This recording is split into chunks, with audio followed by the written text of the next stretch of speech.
We begin on a cold and wintry December morning in London. It is the year 1897, and our investigators are going about their more ordinary business. What would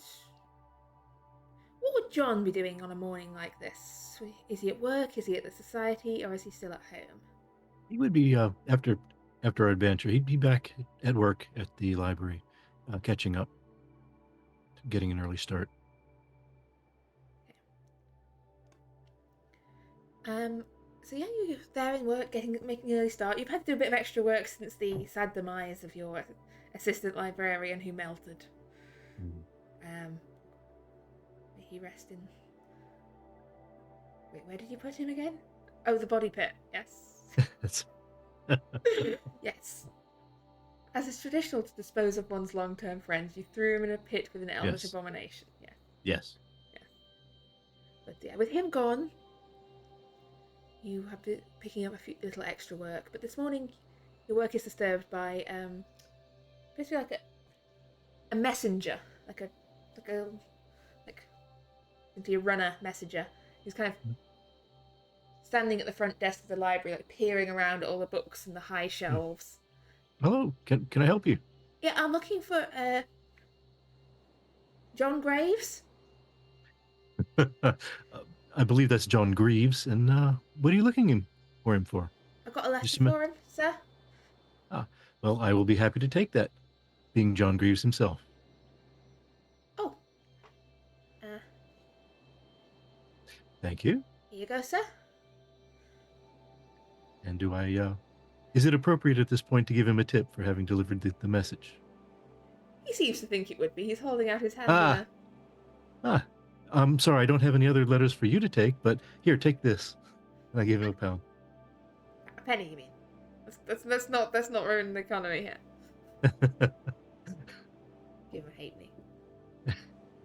So I'll open it up and have a look. Yeah, inside there is a piece of rather nice card with gilt edges and writing upon it. And it says, it appears to be an invite. Inviting you to the Winter Solstice Ball to be held at Blackwood Hall in London. Right? Do I know where that is? I believe you would, yes. I can't remember if John's ever been there, but you would have heard it mentioned in conversation, I believe, because this, I've got an E in Catherine, haven't I? Yes, Lady Catherine, who does have an E. Right, no one else can see this. They can't tell that I've misspelled this. Lady Catherine Ward is Mortimer Davenport's sister. And Blackwood Hall was once Mortimer's home. I believe Mortimer mentioned it at least once in the years that you've known John, right? Well, yeah, I would think so. Is he waiting for an RSVP? The courier? It doesn't seem to be, no. Okay. Right. They forgot to put an RSVP. Yeah. Those letters on that letter. It doesn't seem to require any response. It seems to be just an open invitation. Okay. Oh, well. Looks like a decent thing to do after what we've been up to. I'll make plans to attend. Okay. Some time later, a little distance across London.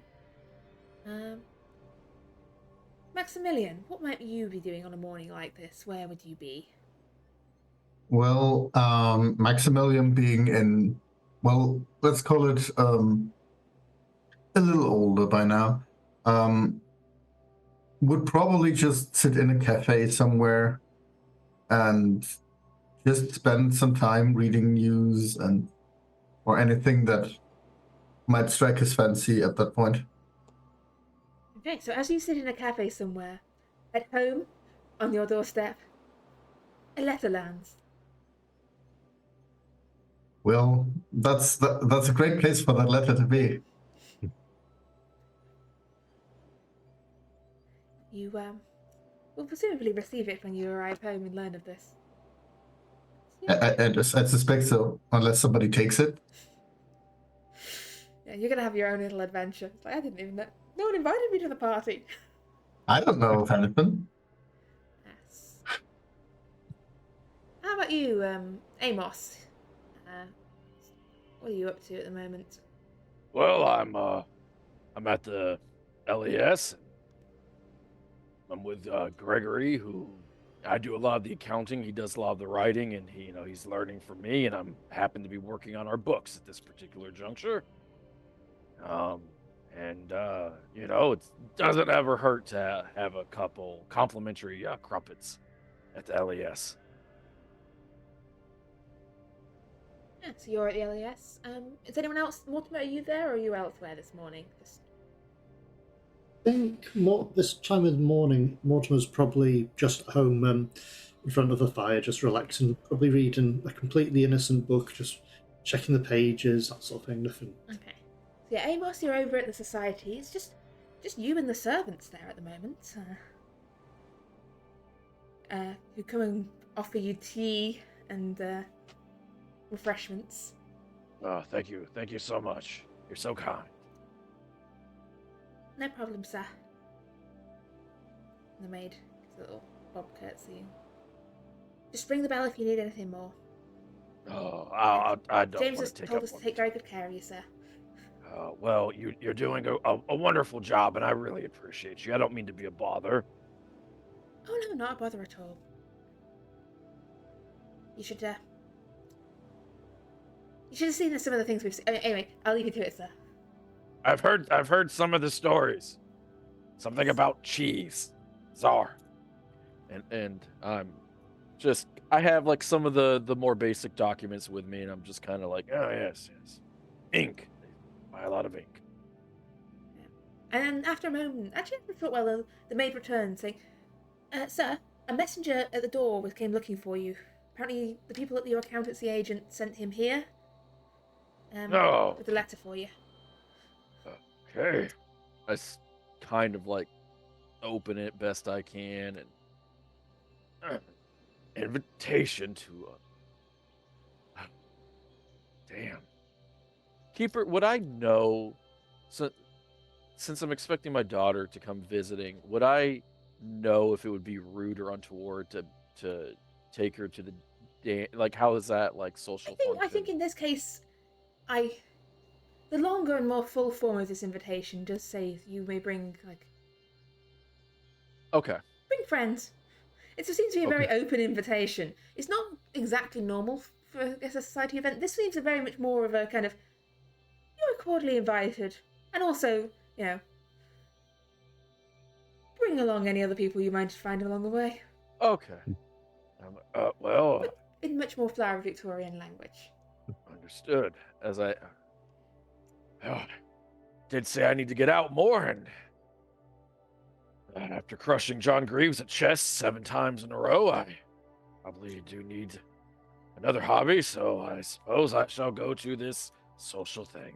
Thank you for the letter. Well, thank you for bringing me the letter. You know what I mean. And I go back to eating my crumpets. Yeah. Meanwhile, Mortimer, at home, reading the book, when there's a knock at your door. I'll just put my book away and wander down to check the front door of the shop. And you see standing there in her sort of best winter coat and very nice hat is your sister Catherine. Oh, hi Catherine. Please come in. Good morning. Thank you. Yes, good morning. How are you doing? Oh, very well, very well. It's a bit cold out there at the moment. Yes. She came to invite you to a little get-together. Henry and I mean mainly I, having the It'd be house. fantastic. Thought I'd do the Solstice balls that used to be, Mother used to hold them a few times when we were younger. They used to be quite popular back in the day. Yeah, well, I thought it was a shame. I thought, revive it. Start a bit of a new Good tradition. idea. And I do need to get more, to become more sociable. Yes, I have already taken the precaution / improvement of inviting those acquaintances of yours from the society. Ah, that's good. I'm sure it'll Mostly be. because I'm intrigued at the current crop. Yeah, it'll be quite interesting. But yeah, I've decided I do need to become more sociable, so I'm going to try and get involved more with society events. You know, yes, it would be nice to see you around more often. I mean, the children would love to see more of you, and I'm amazed at how much they've grown up recently. It is. I'm sure kids just grow up so quickly these days. Lucy's a proper young lady these days. Well, I shall definitely accept this invite. I mean, would I ever decline an invite from yourself? Yes, what you have done. Oh. Was that when I was in Iceland? I don't know. I can't remember. Something to do with volcanoes. I wouldn't worry about it. I still don't know what you see in Iceland. It's horribly cold and... Oh, it was cold, depressing, and dreary. Some beautiful countryside, though. Yes, well, I will expect to see you in a couple of days' time. Expect you. Oh, definitely. I'll arrive a little bit earlier to but not too early. Yes, well, it's just us, children, Henry, Aunt Penny, some friends, some people I know from the Croquet Society, some people from my book club, some of Henry's friends from the House of Lords, some of their children, some of their Wow. cousins, and some business contacts of Henry's, and a few people from the Royal Society for Art. Oh, and some people, some old colleagues from the army. It's just a small get-together. Oh, there's a Yes, only a lady, couple of hundred people. not Lady Viola by any chance as well. Oh yeah, right, Viola Rush. Yes, Oh, she's on the list. she's yeah. great fun. She's great fun. Yes. I invited quite a few of your friends. I don't expect to hear back from a lot of them. But I'll see who I can bring along. yes. Well, Well, always a pleasure to see you, and I do need to visit more often. you do. Yes. Anyway, I best be on my way. I have some more personal invitations to deliver. There's some people you can't send a message to. They get awfully offended. Well, I'll have to catch up with you soon anyway. Take care of yourself. You too. See you soon. See you. Bye. Bye-bye. And she departs. Yeah. So, you've all got essentially a couple of days before the ball. If there's anything you want to do beforehand, or any preparations you want to make, or any arrangements to be arranged. I would probably go to a tailor and have them work on fixing my formal wear. Yep. Yeah, Yep. same. Proper wealthy clothing for wealthy people. Mm-hmm. And I would contact Delilah to tell her to make sure that she's bringing proper attire as well. Are you inviting just Delilah, or Delilah and her husband too, as well? He is not able to make this trip, No? so no. He's very busy. He's got business in Liverpool. He runs Textiles. textiles. I was gonna say. Look, you were an inch away there from getting dynamite manufactory. No, don't troll me, Keeper. That is a lie, and you know it. But the elephant gun factory that he has on the side. Hey, we don't talk about that. Yeah, he's busy with his textiles business. But yes, Delilah would love the opportunity to come down to London. She will get the train down, post haste. Okay, I eagerly await my daughter. Okay. Anyone else Yeah. have any arrangements? Well, I would probably go over to the School of Tailoring, the sartorial college, to have them do spruce up my outfit, something Yeah. more modern You know what than I'm I going to have. ask? I want all of you to give me a credit rating roll. And what this is how spiffy is your ball outfit? How good quality are you looking today? Or Oh, this this is ball? going to be terrible.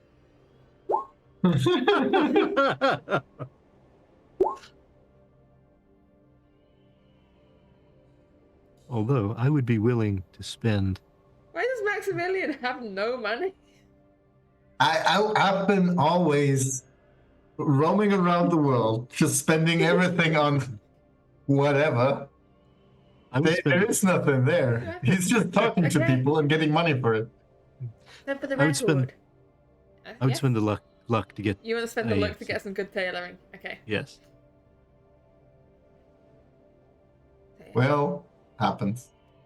yes. So, John, you've got very nice, up to date, correct cut for the season and fashionable clothing. Same with Mortimer. Amos, yours is even a step beyond. I think yours is as good as you want it to be. It's Perhaps even getting close to next season, ahead of the time a little bit. I would be happy to introduce my tailor to any of my compatriots at LES. Some of them might need it. This is still fine. I mean, it's secondhand, but Max, it's how you wear it that really makes it go. I think besides the obvious, just making sure he's got a nice suit for it and all the things of fittings and stuff associated with going to a ball. I think Mortimer probably, it's a couple of days we've got, probably try to make contact with other members of the society to see if they wish to meet up at the society first, and we could use the coach there to travel to and from the ball. Might make it easier.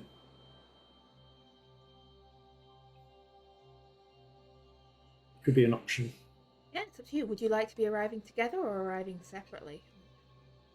I think arriving together, especially if Mortimer's the one that's basically the focus point, we should probably arrive together.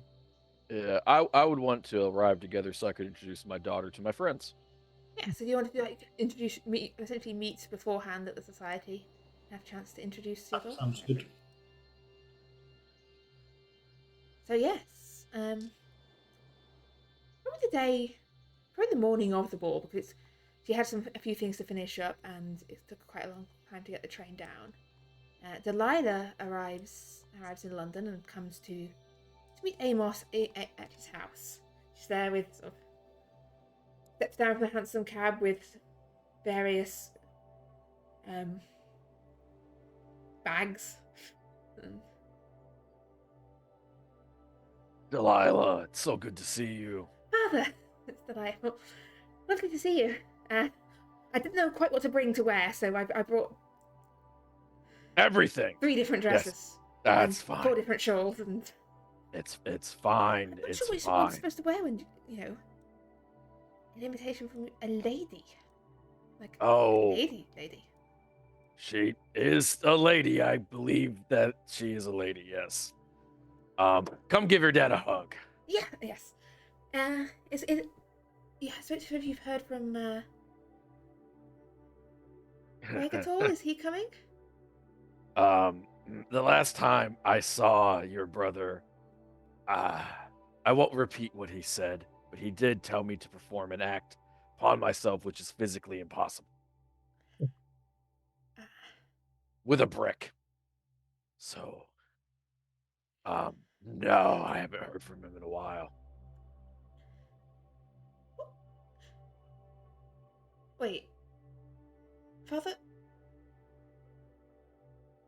Daughter? Yes. That is correct. What in heaven's name happened to your arm? Well, you know how you always joked about how forgetful I was?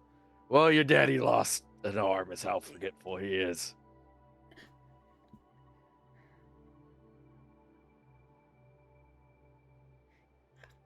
How did you lose an arm? I had an accident. Baby. What kind of accident? Was it Gregory? I will No, it stuff was him in a not cupboard Greg. and box his ears. If I find No. somehow he left It was losing not. an arm. I listen. Actually, Gregory has been doing remarkably well. I've stopped But teasing Gregory- him about his flexible mother, and his spirits have. She is quite flexible. His spirits have risen, and it's. Daughter, don't look at me that way. You know she did ballet. That's what the joke is. No, It's Father, the- that's not how people take it when you say that. I know that's the joke. Listen, Father, it's you a know how dry many heat. people have had asked me how my brother Gregory is doing? It's really... I If you understand. please, Listen, it wasn't think of the Gregory's family. fault. Baby, I've worked very hard to secure your future. I've worked very hard to secure your brother's future. He just hasn't forgiven me. Your brother didn't do it either. Okay, I'm fine. Business is going well. Gregory is doing great. In a couple of years, I'm going to be able to sell this off. But you've lost an arm! I have lost an arm. Ignore that fact. We're not An ignoring the accident. fact What kind of accident? Like a carriage accident? A train accident? a wild beast, and I got in a tussle. What? Father, you don't need to Daughter? lie to me. You don't need to try and make yourself sound like... You live Oh. in London. There are no wild beasts here. I know. I had heard about the great raccoon infestation, but that ended up being a big hoax. No, I was out in the Raccoon? countryside. Yes. They're exotic trash monsters from America. Ferocious. But that's besides the point. I think I saw one in a zoo once. You might have. Probably with some of Maximilian's snakes. But the point is, I have lost an arm. You'll meet Maximilian. He is a wonderful, wonderful friend. You'll meet John Greaves. He is an incredibly gifted librarian. Please don't tell him that I said that, though. You'll meet my good friend, Dr. Mortimer Davenport. He saved my life. I'm fairly certain he dropped me down a hill. You won't meet my friend D'Angelo.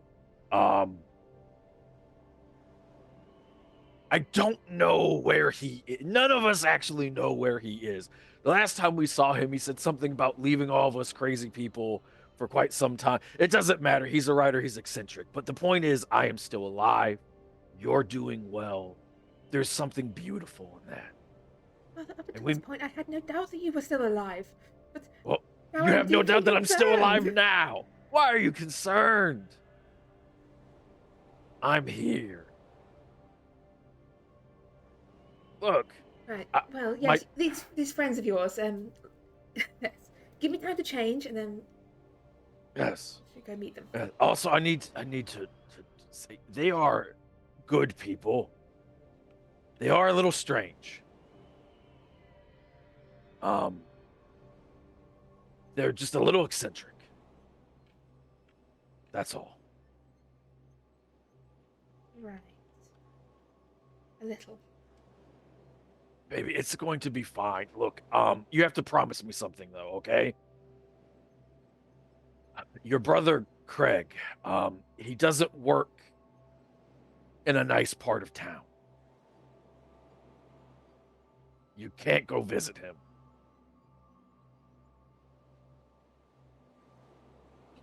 What do you mean? Of course I'm going to visit. No. He doesn't really leave the area that he works. He works in the red light. He works in a dangerous part of town. Well, it can't be that dangerous. Like, I'm going to see my brother.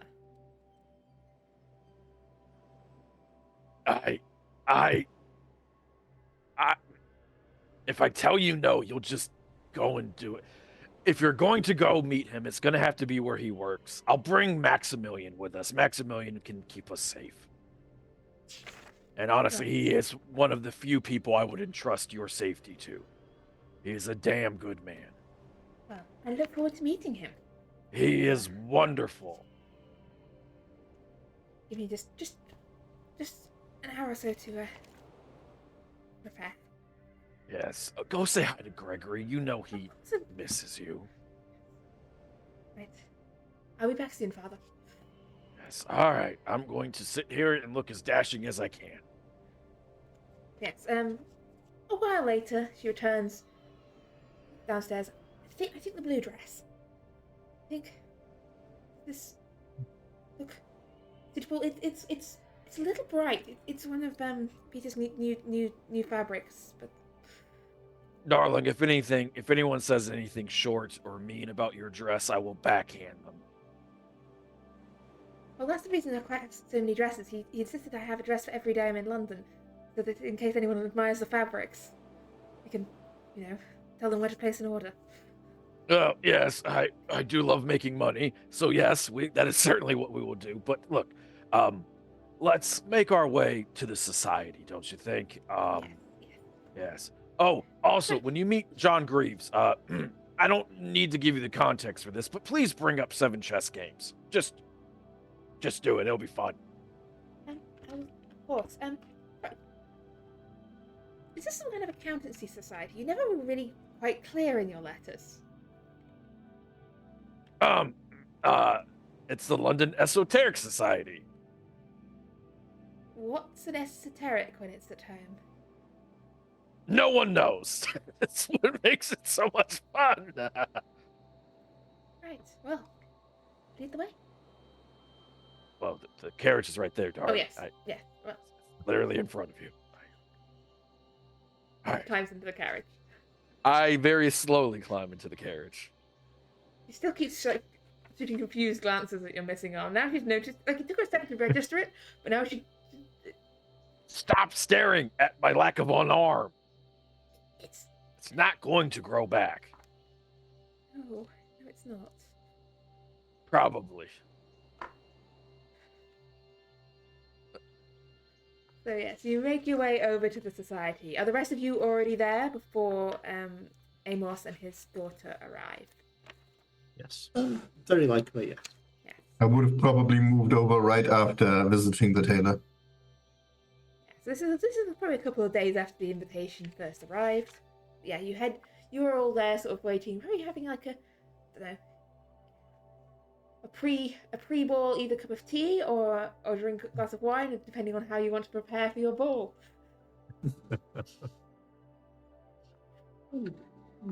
How does a Victorian gentleman pre-drink? Yeah, we would pregame with, say, snifter of cognac or something like that. Yeah, cognac's a good choice.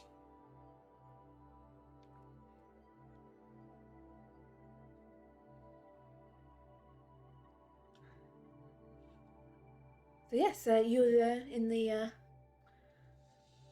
drawing room, parlor, Parlour. drawing room. Yes, one of the rooms. The fire's roaring in the corner. You got a glass of cognac. Making your choice of small talk or deep talk about what you've been doing recently. Yeah, very likely. Yeah. Why not? Well, I've got some good news for you, Mr. Greaves. I've managed to restore that book. Really? I don't think to perfect condition, but I'm hoping I can recover most of what was lost on it. That's wonderful. I mean, it was very badly damaged. But But you've been able to make out quite a bit of it. Wonderful. yeah, what I'm thinking of doing is rebinding it to remove the damaged cover and perhaps making a copy of it to... It's a bit dangerous to have such a rare and fragile book. I'd rather have a copy that we could look through rather than have to go through the original every time, risk damaging the pages further. Right. Is it what else you find in it? Was it interesting? It was quite interesting. Let me have a think. It's quite a bit about local legends, local stories, of witches of Leicestershire. Rumoured, written by Black Annis herself, but I'm not entirely sure that's a true person or entity.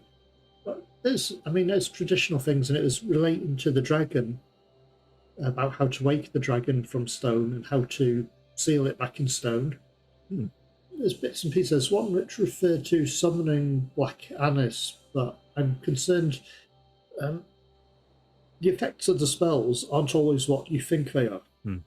We're just assuming the author's being honest, and it's like you could have a spell that says summon friend. Who's friend? Example. Exactly. So you have to be very careful. It'll be someone's friend. It might be your friend for a very short time till it decides it isn't anymore. Hopefully they'd be, generally well disposed towards you, but yeah, there's a few interesting spells I want to have a look at. There's one about creating a charm to ward off evil. which I haven't been able to look into that properly. I'm hoping something that we could perhaps do to place perhaps a protective ward on the property of the society. Yeah, I don't know whether it's something that can be done, but it may be something beneficial to try and at least put some sort of protection in place for the building. Mhm. But Is it- yeah, it's an interesting read. Is there any mention of like the cost to you or in general of doing that? I mean, I know magic is never completely free. Oh no, nothing's ever free. There's always a cost to pay. I've not done a complete study of it yet. All I've done is focused on restoring it and had a quick browse through to pick up the main titles of spells and stuff in it in case something turns up that concerns it. But I'm going to be careful with that one because there is always a price to pay. And unfortunately, more often than not, it tends to be blood. Yeah, we've seen that. So, yes. But at least it'll be something useful for us. Yes, you hear a, as you say this, you hear a knock at the door and the sound of James ushering Amos and Delilah into the house. No, greetings. Greetings, Amos. everyone. Yes. It's so good to see all of you. This is my daughter. Wow, she's very disarming. 7 straight losses. Librarian, 7 straight losses. This is my You daughter, must- you Delilah. must be Mr. Greaves. I am indeed. You just, Pleasure to meet Mister, you. isn't necessary. You may just call him. I can't. Delilah, It's Delilah Smith. It's a pleasure to meet you. and Dr. Mortimer. Pleasure to meet you. This is my daughter. He's the one that saved my life, sweetie. I told her about that wild beast that got us on our hunting trip. Yes, I had quite a few questions about that. It's What a they very- call it? A boar, wasn't it? Dr. Yes, Davenport? I believe it was there as a wild boar. It's quite surprising. I hadn't expected to find many in the country in that part of England, but there you go. It was a surprise. It'd been hiding out in a cave of some fashion nearby, but I'm glad you survived. Shame regards your arm, but you were very brave. You put yourself between it and D'Angelo, I recall. Yes, well, my friends are my family, and my family is everything. And but enough of that. Maximilian, this is my daughter, Delilah. It's wonderful to introduce you to. Yeah, I've heard great things about you, Mr. Johnson. It's a pleasure. It's a pleasure. I'm not sure if there's a lot of great stuff to tell, but See, I told you he was humble. Mr. Maximilian Johnson, if your services could be rendered maybe tomorrow or the day after, my daughter and I might need you to accompany us to see my son who lives that part of the city. sure. If you have the time, of course. Good. No. But enough about that. Let's. I'm an old man. I have time as much as I need.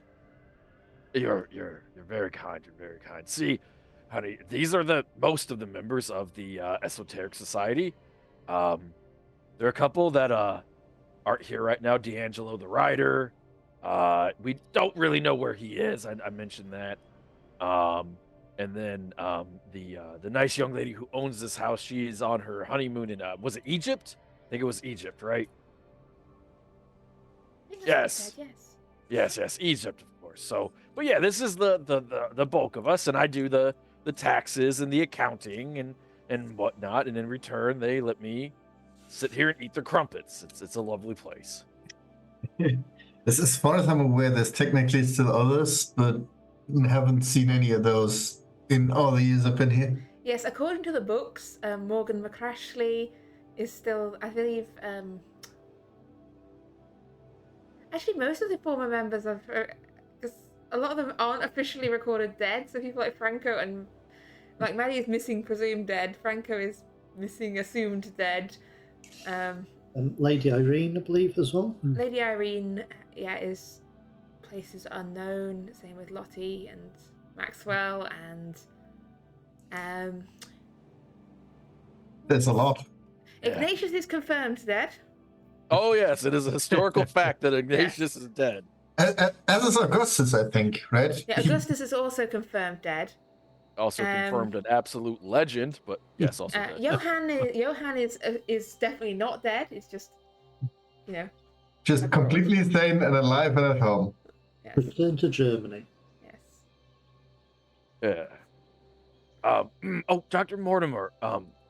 My daughter had questions about Lady Catherine and if her dress was suitable and. Oh, definitely, it is a fantastic dress. There. Good. She's Interesting nervous. fabric, to be fair.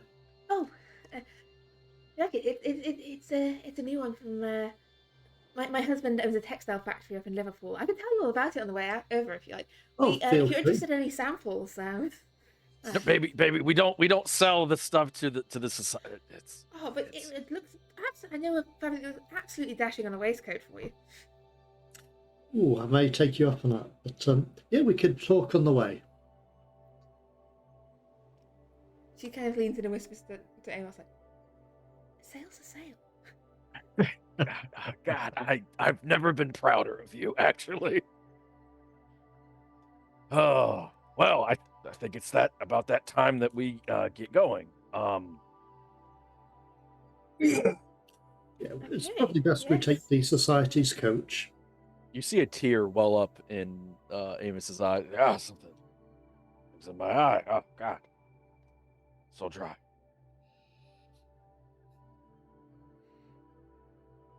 Well, So happy. yeah, let's get going. Right? Is the carriage even big enough for all of us? If not, I'll take the seat outside. It's an interesting There's carriage. enough room. It'll fit whatever smallish number we have. That seems reasonable. Yes. It's like one of those that expands the more people we have. It is a TARDIS of coaches. It fits 5 comfortably, 6 comfortably, depending on the occasion. Yep. So, yes, you climb into the carriage and head off. I believe this is in North London, I believe, Blackwood Hall. Oh, definitely just north of London, yes. Just in the main, I suppose, country just north of London. Yeah, just on the outskirts. Well, it would have been in the countryside. It's probably... Yeah. London is creeping up on it by now. Like, this would have been a country house originally, but now the edge of London is starting to creep up around the edge of its houses and appearing fairly close by to the estate. And, give it a decade or two and this house will firmly be within London. Yes, you make your way over. The carriage sweeps up this drive to the front of the grand symmetrical house with pillared front. I think red brick with we've got some decorative. It was, yeah. Was it a Jacobean manor? Yeah, late Jacobean, I think. Yeah. Had a few modernizations and tweaks to the design. But yeah.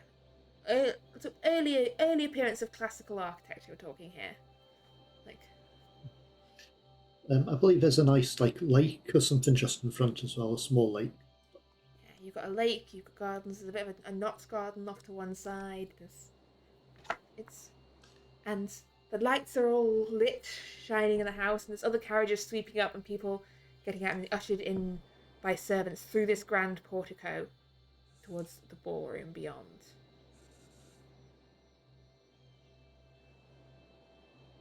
Yeah.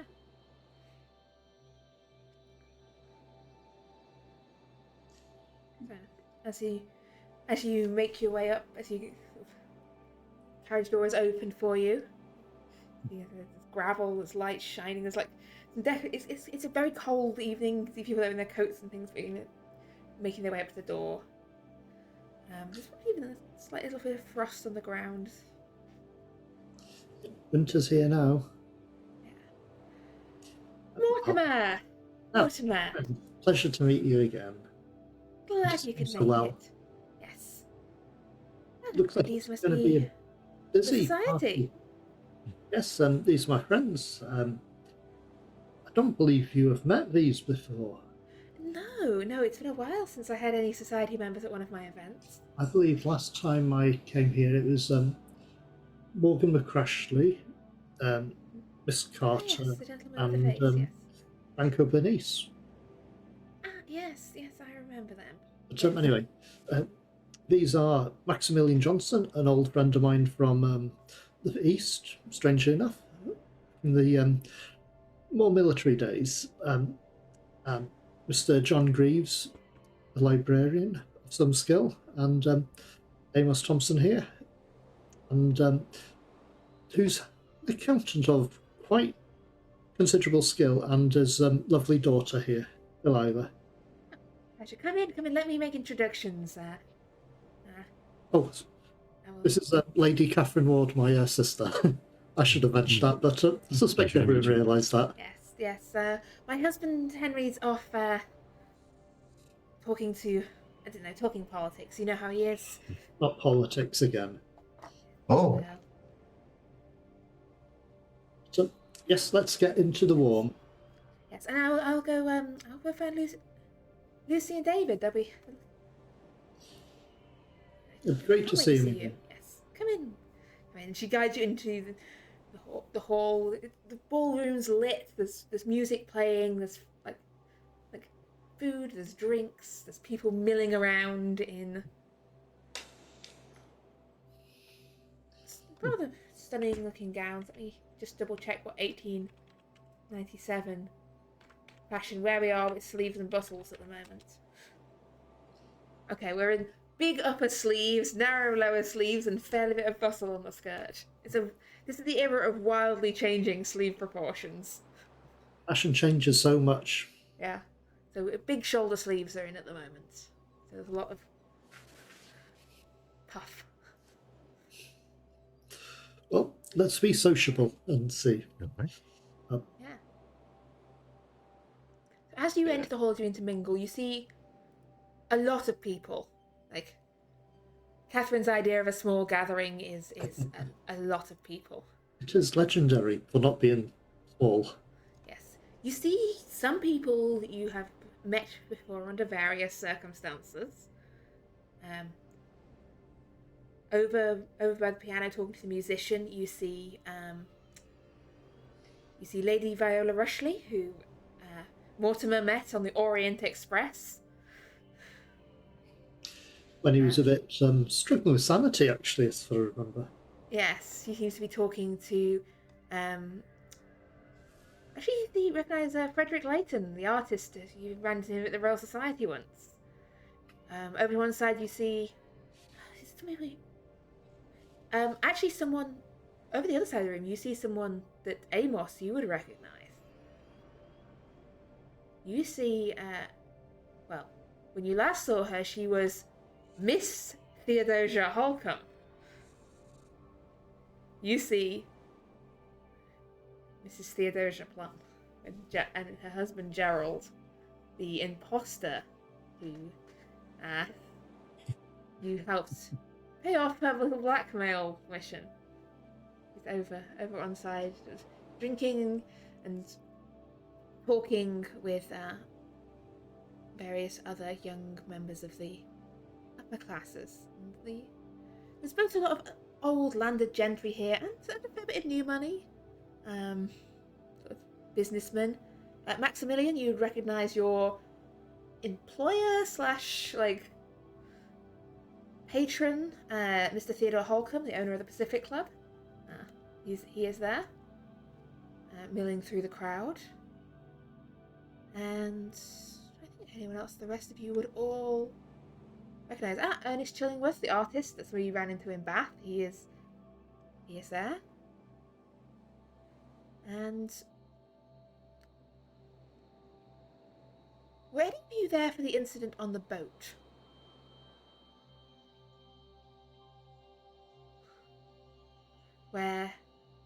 Which incident? The memorable incident where there was a naval ship that had some horrible thing on board. Mortimer was. Yes. You see a naval captain whose face goes pale when he sees you. And he sort of turns away and sort of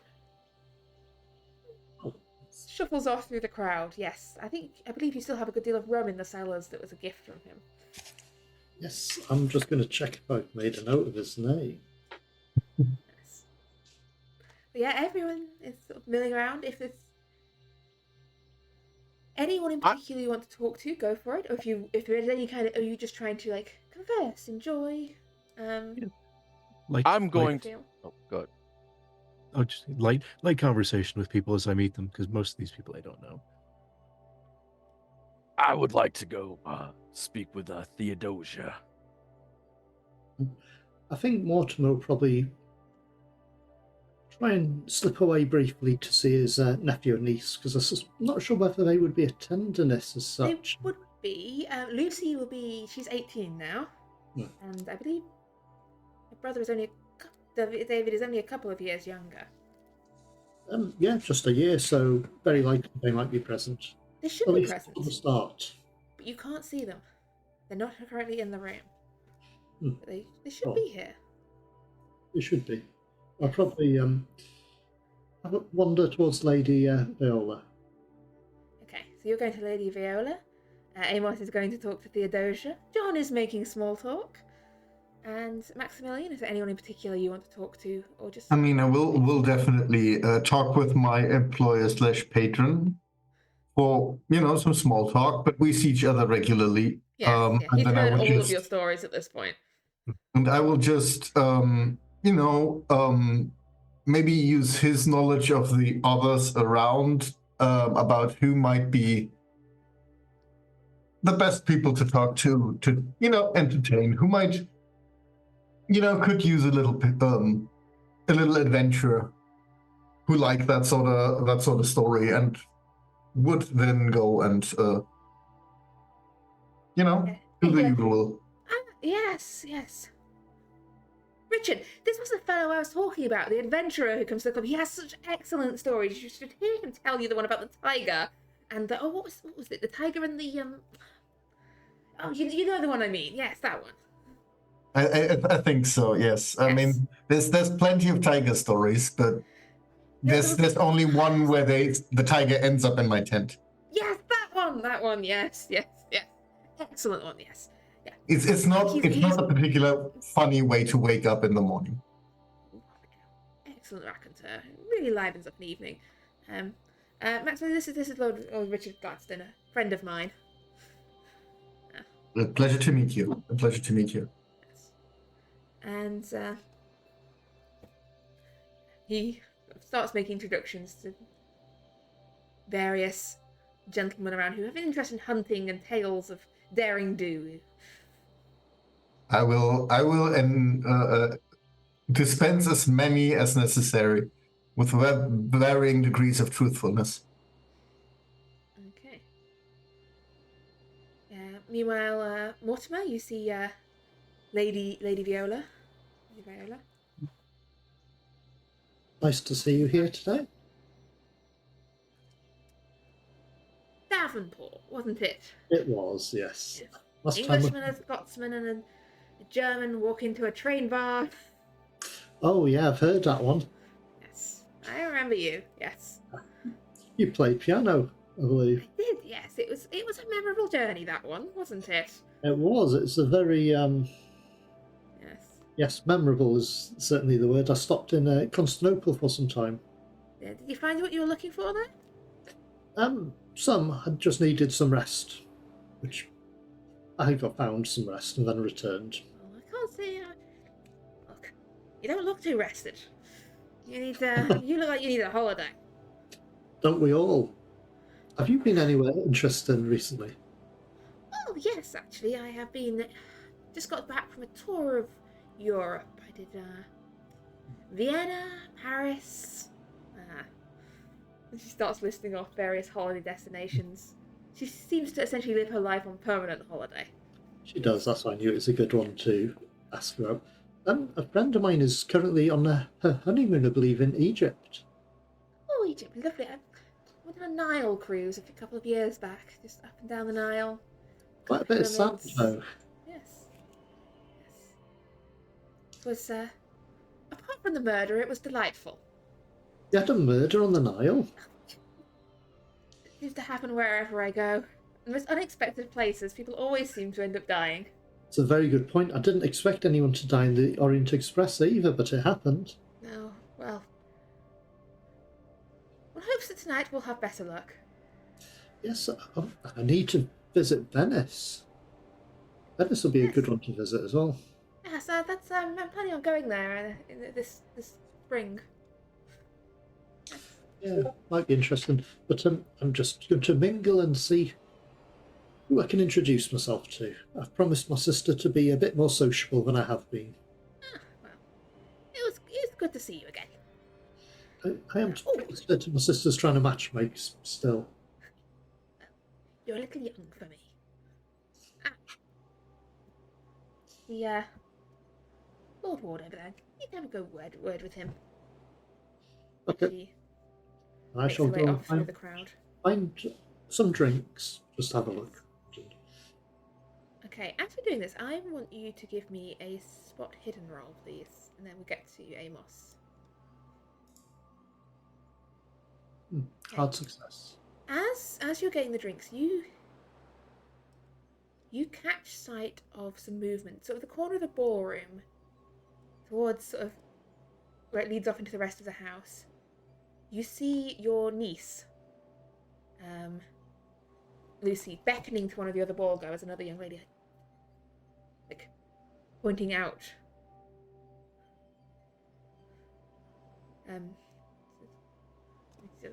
Slip away. I think Mortimer might discreetly wander in that general direction. Okay.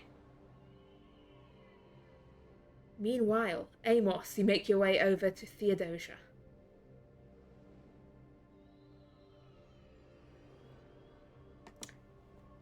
I can't hear you.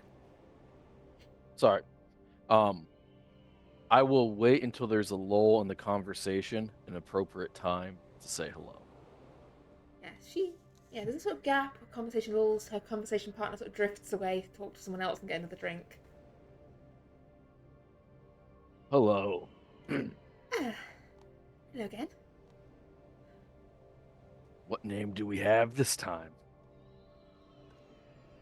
Theodosia Plum. Oh, well, congratulations. Yes. How long are Happy you marriage. planning to keep it? I'm hoping to keep this one for a good while. Something till death do us part, that long while? Or is it the other part of that, the death that you're speeding up? No, definitely not. Unless anyone were to interfere, I intend to remain Theodosia Plum for the rest of my life. I don't think anybody's going to interfere.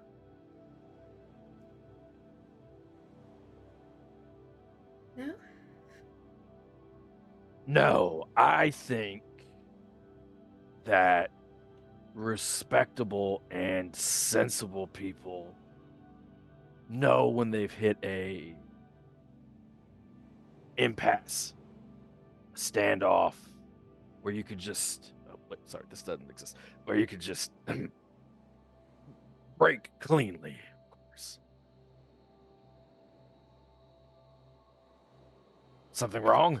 I think I understand what you mean. Sorry, I got distracted a moment there. You seem to have met with some misfortune since we last met. Yes. Is it the lack of a left arm? It's okay to say yes. It's just the two of us. Yes. Okay. I'm sorry for your loss. Me too. Yes. You could say I left an arm behind. Yeah, I had a friend lost an arm in an accident when we were young. It was yeah, it's a horrible thing. Horrible. Tell me about it.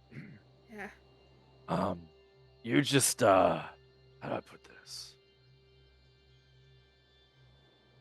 I want you to have a wonderful, decent life.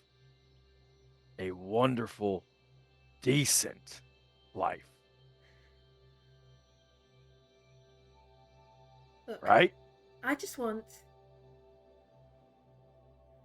what Meredith deserved. Oh, I'd like to do a psychology check on that. Yeah. Give me a psychology check. That is quite the statement. Can I push it, please, Keeper? I mean, how does one push a psychology roll? Essentially, how are you trying? Essentially, you're trying to get more information out of her than I want to. she's So giving away. I will use an old prosecutor's trick when you say something you don't necessarily elicit the response that you were expecting or looking for. You say it again, but with a different tone, kind of like almost like fishing, so to speak. So I would repeat what I had last said: a decent life. This time, more incredulous, almost goofier, not really aggressive or anything. Like a decent life. Okay, yeah. See if that provokes something. Yeah, if you fail, obviously it's gonna sort of essentially bring the conversation to an end. Like she's gonna. We don't need to know what happens if you fail because that's a hard success. I mean, you see a couple of sort of expressions flit across her face. You get a sense that, I mean, she is clearly nervous. Like, if you have the power to expose her here as a fraud, you know that she's not who she's claiming to be, and she is definitely nervous about that. But you also get, like, there's something underneath them, like almost anger. Like she feels when she said that, you know, she didn't say that she said Meredith deserved this. There was anger there, and there was also definite sort of sadness there. This Meredith got a raw deal. She did, yes. And Because Meredith Bell was the name that you met her under. Oh yes. Yeah. So what you're telling me is this is our damn it, our friend Meredith here got the short end of the stick, and you just wanted to tip the scales back to balance. Hypothetically, I think like a plot of the book. You know what I'm saying? If it was the book, it would have been a tragedy. Meredith. Look.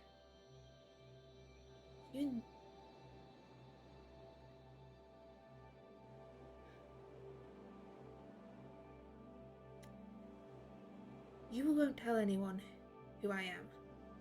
No, I won't. Because, quite frankly, I wouldn't go so far as to say that I like you. Because you're dishonest. And you're conniving. And you're a little vile.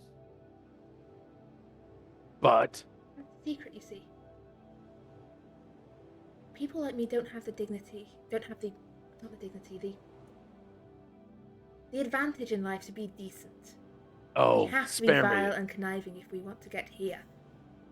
Oh, spare me. Because I am a living embodiment of that not being true.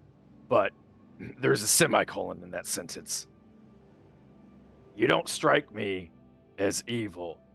And in places like this, there are truly bad people. So, if you act right, as a businessman myself, I could simply just chalk this up as a bargained for exchange. Very well. But I think you know not to disrespect me or come after me as well. I would not. No. You were very Well. fair to me. More than fair, really. I agree. I have a request. I'm not demanding. I'm asking this of you. Over yonder is my daughter, the brilliant blue dress that costs so much money it makes me weep even though I only paid half for it. Looks like her mother. Her name's Delilah. Be very nice to her, be very sweet to her, but I would like there to be a separation from you two. This is the other part of that request. Should you ever catch wind of somebody treating her unfairly or being untowards toward her, not pettily, but something substantial, I would like to know, and I know you have my business card. I do. I will let you know. I will also keep my distance from your daughter. You don't have to Despite treat what her some like a might think. pariah. I do know my place. Here, let me let you in on another secret. This just one's between you and me. There's nothing wrong with you being here. There's nothing wrong with it. But there are monsters in these manors, and they will eat you for lunch and dinner. So I wouldn't keep trying to punch up. We shall see. It was lovely to see you again. No, it wasn't. You don't have to lie. Sort of raise their voice as someone comes near the conversation. Like, It was splendid to see you. I love the way you use that vernacular of yours. We'll have to do this again. And I say under my breath very quietly, in the next 35 to 5 lifetimes from now. And I turn and I walk away. Okay, as you walk away from her, so she turns back, goes back to mingling with the well-to-do. Yeah, John, you said you were making Just small talk? Yeah. Yep. Don't know anybody, but I talk to everyone, just to... Yeah. There's, a lot of people seem, when you say, sort of start a conversation with, you're a librarian, there's a mixed reaction of some sort of polite nods, and unfortunately, you can see for some just a sort of glaze settling over their eyes as the word librarian comes out. I reassure them that it's not a boring life at all. Sure it's not. I'm sure there's lots of excitement to be had in libraries, yes. Oh, there are books of all sorts and sizes, and ladders too. Some of which are quite... Dangerous. Yes. Dangerous perils of ladders. Anyway. It's a good life. Yeah, as you make your way around, you see the sort of unsettled looking naval captain sort of watching you. Mm-hmm. And he sort of waits until you he sort of steps up and you came in with he sort of nods over towards the direction he last saw Mortimer in. Lord Ward's brother-in-law, the doctor. Yes, I did. Right. You seem a bit No, it's just you're not an associate of that society, are you? Would there be a problem if I was? No, I just You do seem somewhat ill at ease. Here on some sort of investigation? No, this is purely a social call, so far as I know. No, that's all right. I was just checking. No, we're here at the invite of Dr. Mortimer's family. Oh, good. I was just concerned briefly there, but I'm glad to hear this is purely a social occasion. You haven't seen anything suspicious lately, have you? Well, no, not seen any of the ghosts or any of the other. That's not a good sound. Nothing suspicious, so to speak. No, just no, nothing to be concerned about. Well, we are interested in hearing about that sort of thing. So please talk. Just combine. It wasn't really a thing. It's a trick of the mind. A thing. What sort of trick? The corridor. Which one? There seem to be a lot. It leads out that door. It leads to the garden. It's might be worth looking into. What do you think you too saw? long. The corridor's too long. I mean, it is a very large manor, so I suppose Forget I there's said anything. As I said, trick of the light, trick of the light. All right, so it is. Yes. Anyway, well, I had best be making the rounds. All right. You having a good time tonight, then? Aside from the corridor. I am not much one for social occasions, if I'm being honest. But A yes, quiet life for you,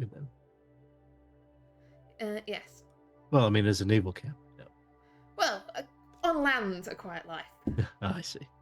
To be honest, been so I long will- at sea. I'm not sure what to do with myself on land anymore these days. Well, tell you what. If you don't see me later, I may have gotten lost in that corridor. So, I will go and check. all right. Yes. Yeah. Well, Nice to make your acquaintance. pleasure to meet yours. And I'll sort of head over that way towards the corridor that he was pointing to, and Yeah. just start having a look about. Yeah, well, a little time before you get there, Mortimer, you follow where you saw Lucy and her friend out into the small parlour off the main hall. I mean, you're familiar with this house. You know there's the main hall, the parlour, and off there are two corridors. One of which is sort of a nice long corridor that leads out to the garden, and the other is the servants' corridor. Leads down to the kitchens and back stairs. And as you step out into the small parlour, you can see, sort of following behind Lucy and a friend of hers who you've possibly seen around the house, but you can't put a name to it, and the other young woman about her age. One of her friends that Yeah. I've probably seen. Okay. You can hear them talking. They're standing sort of the entrances of these corridors. Okay. You pace out the servants' corridor. I'll pace out the long corridor. Okay? You meet back here. Do it one way forwards, and then we'll do it back again just to make sure. Okay. And the pace is... Okay, yeah, that long. Okay. I'll just watch this and enjoy a drink. 3, 4, 5. You hit the pacing out the corridor and turn around and start pacing back again. Sort of counting under their breath. And they both arrive back in the small parlour. This is when Lucy sort of sees you. Like she sort of stops at the end of the corridor. Nice to see Uncle you. Mortimer! How have you been? Well, friend sort of reaches the end of the servants' corridor. Sort of stops. He goes, 23, I think. Oh, Uncle, this is my friend Sybil. Sybil, this is my Uncle Mortimer, the doctor. This is quite an old house, quite a few strange stories around it, if you recall all the strange ghost stories I told you, I think, in this place. I've never seen a ghost. I've not actually seen a ghost. No, definitely not. No, not seen a ghost. Not even the ones that are meant to be haunting this place. No. But there was a couple of strange stories I recall. One was to do with a corridor where used to hear ghosts of children playing. Don't know if it's one of these corridors. There's probably someone in the other corridor. Exactly, that's what I thought, because you got the two corridors running beside one another. That's Lucy. Her friend sort of just gives a sign. Goes, Lucy always takes the fun out of everything. Any exciting story, Lucy has a rational explanation for. It's Well, sometimes the simple explanations are the easiest, but well, actually, the obvious ones are the correct ones. Who knows? But not everything can be explained. I've seen some strange things in my time. And John, this is probably sort of when you reach the small parlour. You can hear this conversation going on. You see that Did you find anything unusual about the corridors? they kind of look to each other. I grew up here, so don't know if I recall any strange stories about these corridors. Anything? No, it's anything? nothing. It might be. Oh, hi. Oh. John. Mortimer. This is my niece, Lucy and her friend Sybil. Oh, And this Sybil, is, Sybil Lucy. Primrose. Pleasure to meet you. Pleasure this to is, meet you. one of my friends, Mr. John Greaves. Pleasure to meet both of you. Uh, What's going yes. on back here? Anything? Just one of the other guests, the captain, said he Oh. thought he saw something back here. But he was loath to make anything of it. But he said something. He saw tricks of the light back here at the end of the long corridor. I told you, yes, I told you so. Okay, let me do this, Sybil. Let me tell her. The long corridor is longer than the servants' corridor. Well, it is called the long corridor for a reason. It's getting longer. How much longer do you believe? It's like about 10 feet longer. Since when? How long has it been longer? Well, I noticed it 2 days ago. It was like 5 feet longer there. It's been getting longer. But that's why I wanted Sybil to come, like, help me. What makes it seem like it's getting longer? Are there more doors or more? No, it's just it is longer. So everything's just stretching out. Yes. Well, I've got an interesting idea we could test. Are there any pictures hanging up in the long corridor? I'm assuming it's like got pictures along the walls or something like that. Yes, there are a couple of pictures along the wall. Well, we could place a mark on one of these walls and see if the mark stretches. We could put a mark behind one of the pictures in chalk or something like that, so it can be rubbed off if we need to, and just see if the mark stretches. I mean, I know it's a strange idea, but it may prove something. And they look kind of they look almost. Mostly they look surprised that you're taking this so seriously Well, and realistically, and not like laughing at them. Or we it's not a way could to make. prove it, but disprove it. But we could also make a mark on the wall with the chalk of a known length, say, a meter, and that way we can remeasure that mark at some point to see if the entire hall is expanding. I wouldn't make it a meter, just I'd say measurable length, but behind one of the pictures, because at least then nobody else will notice it, so we don't draw any attention to it. I mean, people go along these corridors fairly often. As you're having you hear a voice call, Lucy, there you are. Why are you hanging around out here in the Mortimer? You see Catherine sort of, I was just what telling happened to being more sociable? Back in the main hall. I apologise, Mr. Greaves. Sybil, but come. This is. I'll allow myself to be ushered. Yes. No, But, lingering around in the parlour outside the servants' rooms. There's a whole balls worth of people to talk to out there. Would I be allowed to make a spot hidden check on that corridor to see if there's anything strange? I don't think we've had time. Just from this doorway, looking at it, if you're being ushered away, Oh, nothing no. looks odd about it. Oh, we would have had to check it properly. That's okay. I'll allow myself to be ushered. Don't want to get in trouble with my sister. She'd beat me up again. Yeah. As you're ushered back into the main hall, another song strikes up. You can see Maximilian sort of talking to a bunch of gentlemen who are like eager for a story. And Amos, what would Amos have done after sort of parting ways with Theodosia Meredith? He would go and check on his daughter real quick, just make sure she's having fun, and then leave her be. She's an adult, that type of thing. But he loves her and misses her, and he's trying not to be that too affectionate. Other than that, he'd probably stop and take a big long look of the room and try to find somebody interesting to talk to. So yeah, Amos is standing there looking around for someone to talk to. I don't know, is Maximilian still telling his stories, or has he found somewhere else to head? He will probably still be telling stories as long as there's willing listeners. Okay. He probably wouldn't even have noticed the others being in the other room. Well, as Mortimer and John are sort of ushered back into the main hall, that is where we're going to go to break, because otherwise I will forget to do a break. So we'll see you back here in 10 minutes' time.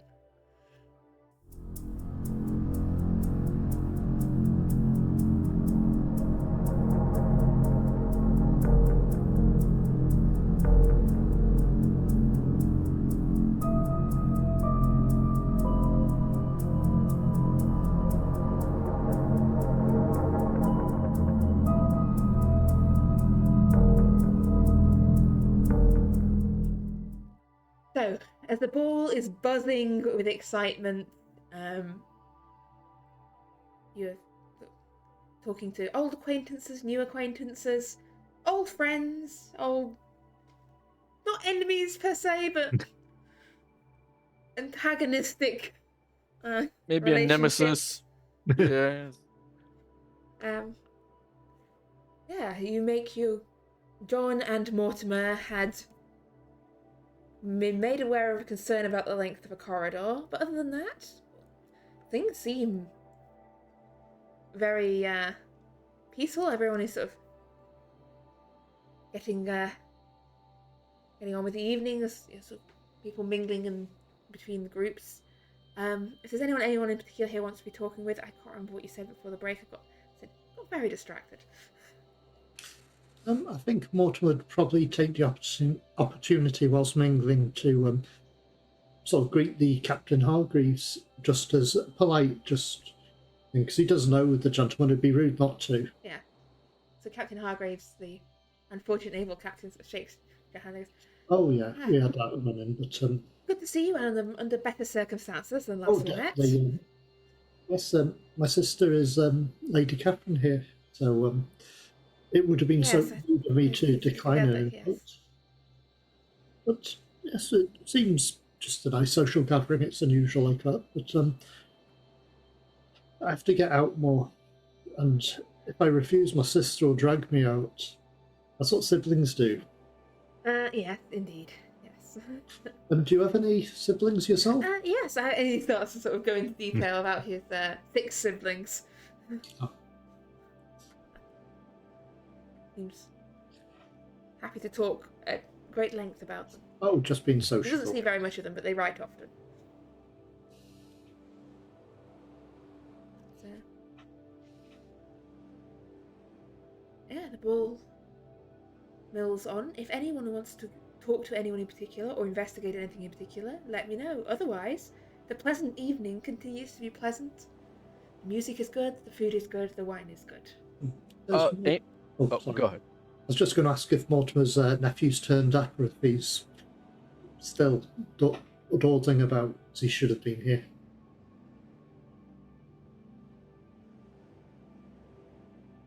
Sorry, I missed that. That's okay. Use that question. No, I was just Mortimer would have been interested. He's seen where his niece has wandered off to. He's just wondering if his nephew's still about because Yes. Oh yeah. Sorry. Yeah. very He is. protective of him. So Yeah. You do catch sight of him. I'll leave him to what he's doing because he's trying to make connections. Yeah. He actually seems to be talking. When you glance over that way, he seems to be talking to Sybil actually, asking her for a dance. Yes. But it's okay. I just wanted to make sure he was okay. So I'll probably just mingle and be sociable.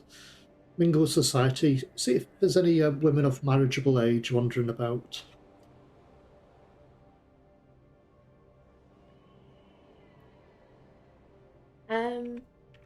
Yeah, there'd be a few. And your sister will definitely happy to introduce you to all of them. Yeah, definitely. I'll just allow her to introduce me. Mortimer is actually considering something along the lines of settling down, having a family, and going for a normal life. And possibly retiring from the society as such. Yeah, settling down, retiring. That would be. You're too young to retire. Well, he is, but he's quite a talented doctor, so he knows it probably a good idea to settle down with a family and something more stable and see what we can do medicine-wise. I mean, books are dangerous. Books are dangerous, yeah. But yeah, unless anyone else has anything they wish to do, or people they wish to speak to. Amos, did you have something? Yes. I am always on the lookout for snake people, and so I would like to search for snake people. Okay, and then how are you going about this search for snake people? What are you doing to search for snake people in your midst? I am backing myself as far away from the bulk of people as I can. And then I'm just scanning thoroughly over each person. I just look like a nice older gentleman sipping on a spirit, just taking in the scene. But I'm looking thoroughly for snake people. Okay. Give me a spot hidden, please. See if you spot any snake people. Probably not. They look around. No one looks especially snaky. No one. They're not. Like, no one's moving in any strange ways. No one's face looks to be falling off. No one's one melting. hissing. They all seem, as far as you can tell, not snakes. All right. He's gonna take that as because he doesn't know that he failed, so he's gonna take it as I've done my due diligence. I do not spot any serpent people, no snake people.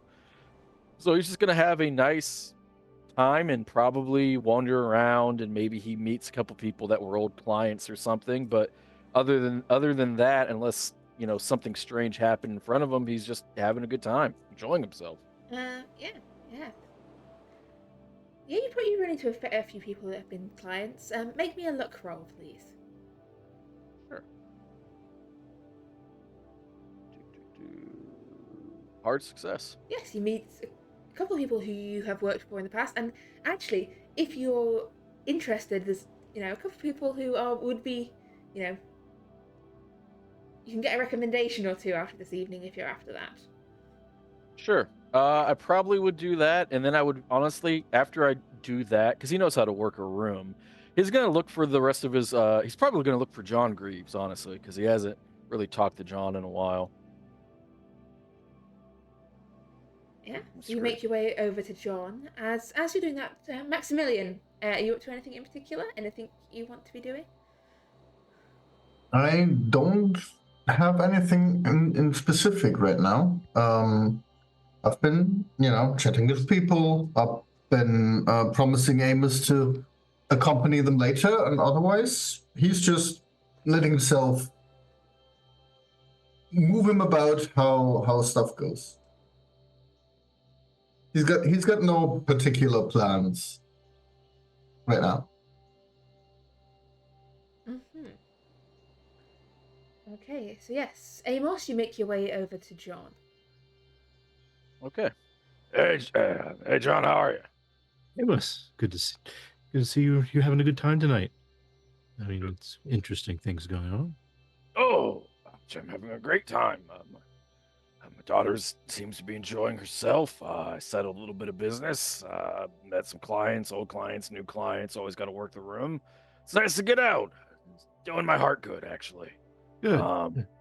Hey, what's anything esoteric about? Maybe. There was. Well, there are supposedly some family history here with the long corridor, and the good Long captain. corridor. Good captain over there seems to think that he was seeing tricks of the light, something going on. The nieces seem to think that the corridor is getting longer. But, Oh, we were shooed out to be sociable. We need to mingle and talk to people, if you know what I mean. People, not, yes, I do know what the word people means. Yes, I'm familiar with the English language. Oh God, John, you're a good man. I appreciate you. Look, you've been shooed out, but I haven't been shooed out. So point me towards the corridor. I'll have a look. See. Okay. And while we walk that way, I'll just say to you, you really should pay more attention to the fine English authors like that Wells chap. I was just reading in Pearson's the other day the story he started out. Who would have believed at the end of the 19th century that human affairs were being watched? It's thrilling stuff. You should really check it out. I Okay. also presume for you, quite terrifying stuff. Yes, Because exactly. you would believe that world affairs were being watched from afar. I tend to prefer my Aristotle and my Socrates and the like, but it's always good to branch out. Mr. Graves, would you like to accompany me, my daughter, and Maximilian to the what's that place called? Oh yes, the Red Lion. I would. Tomorrow. Yeah, Yes. you can meet my son. It's a real pistol. Wonderful. I look forward Alright. to it. All right, Keeper, I'm going to make my way to this lost corridor, or the Okay. long corridor, rather. Yeah, you head out into the little parlor, and see this sort of 2 doorways leading onto these 2 corridors. So yeah, there's a dining room in one direction. It's a rather nice door that's opened onto this long corridor, and then next to it, this little plain door that leads onto the servants' corridor that's currently closed. Yeah. All right. John, did you come with me? Or I did you believe I stay would. out? Okay. No, I would follow you. All right. We John. were engaged in conversation. Yes. Well, you want to lead the way since you're more familiar? Was there a part that they specifically honed in on? Well, it's the fact. Are there many people around us at this point, Keeper? No, because the most people, perhaps one servant passes by on their way from the kitchen, but most of the people are out in the ballroom, or in the main hall. Like, this is not really part of the party exactly here. Ah, okay. Like, All it's right. not out of bounds, but it's not where you're encouraged to be. Ah, okay. We'll just, if somebody interrupts us, we'll just talk about accounting business, and we're looking for somewhere discreet to talk about. Just let me handle it. I'll throw like 5 numbers at them. Their eyes will glaze over. People hate math. That works. Civilized. That works for me. All right. Now the girls were saying that they think the hall is getting longer, the long corridor, and they were trying to pace it out just to check, and they think it's longer than it was a few days ago, and longer still than a week ago. I'm gonna be honest with you, John. Maybe this is just how I think about it, but almost every single time we hear about something weird or strange or kooky, it either manifests directly as we thought that it would, or somehow worse. So I am just almost at this point habitually inclined to believe them. Just gonna be incredibly blunt. And you said that Mortimer grew up here? Yes. Mm-hmm. Oh, this place is definitely haunted. Yes. There's no way that it isn't. I love that man. He is spooky as hell. Yeah.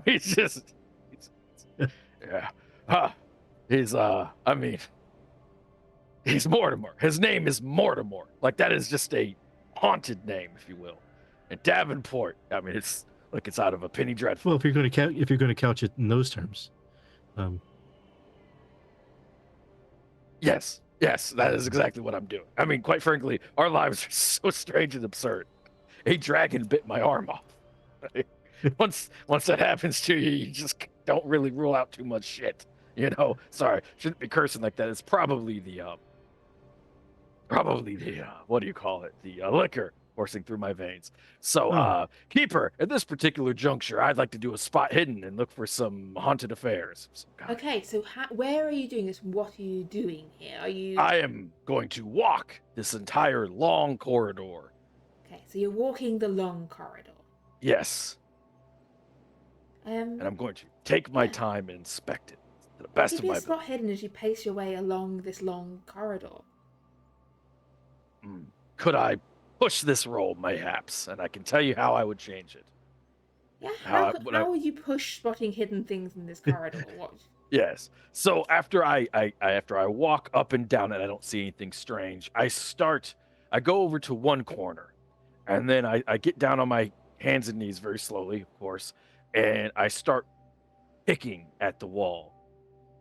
What are you doing? Okay. Shush, John. Give me that push roll. I mean, what you do get from your first pass along the corridor is this corridor is about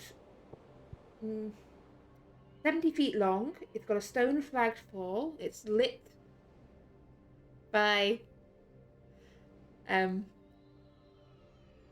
sconces with gas lights on the wall. The walls are sort of somber dark shade. There's some artworks pieced along the wall, and as you move your hand along the wall and the floor, just poking at every bit of it. You've only your one hand, obviously, because you only have one hand. Yeah, thank you, Keeper, for reminding us that your dragon ate my arm. Hand. Your hands are part of the wall, and suddenly your hand slips through the wall. Like your hand just passes through the wall itself. Did you just lose your other arm? What happened? And wait, Shit! as your hand passes through the wall, you find it's almost like it's just like it's looking at. I need a sanity roll from you as you look at what you're looking at here. Your hand sort of pass through the material of the wall in this point. Like, okay, you're able to keep it together, but there's a little element of panic here, mainly because your hand now seems to be stuck inside the wall. There's like a thin, almost slit of wall that doesn't look quite right. Like, it looks like wall at the first glance, but then you look at it slightly from an angle, it just looks like darkness. And your hand has slipped through that, and is currently, like, stuck in the wall. Stuck in the wall. Yes. John. Yes. Cold yes. on the other side. What are you doing in the wall? Oh, okay. I have like 17 one-liners for that I would typically bombard you with, but now is not the time. And honestly, you're probably too young to understand most of them. Anyway, go get Mortimer. For the love of God, go get Mortimer. Okay. Are you all right though? I mean, No, I am not all right. My hand has pierced through a wall. It is caught in a cold cacophony. Well, pull it out. John, 37 one-liners is what we are now up to for what I can bombard you with. Okay, I'll be right back. Yes, And thank you. I go look for Mortimer. Yeah, you stick your head out, looking around. You can see Maximilian near to you. Mortimer's across the other side of the hall. Max, go back. See the hall that I just came out of? Yeah. Amos needs some help. Give him a hand. I need to go catch Sure. Mortimer.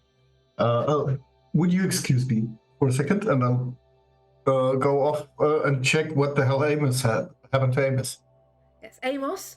Yeah, your hand, like, it's not like there's a crack in the wall. Like, this is a solid stone wall, but your hand has passed through it and is stuck on the other side. And the other side is, like, there's always a damp coldness to the other side. It's like this is an interior wall. This is the wall that would lead into the ballroom if you were to stick your hand all the way through. But you can feel cold air on your hand.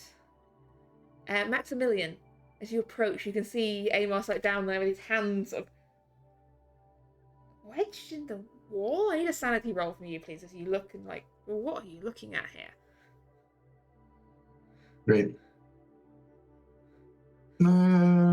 This will be fine. Oh, wait, this was... Oh. This is fine.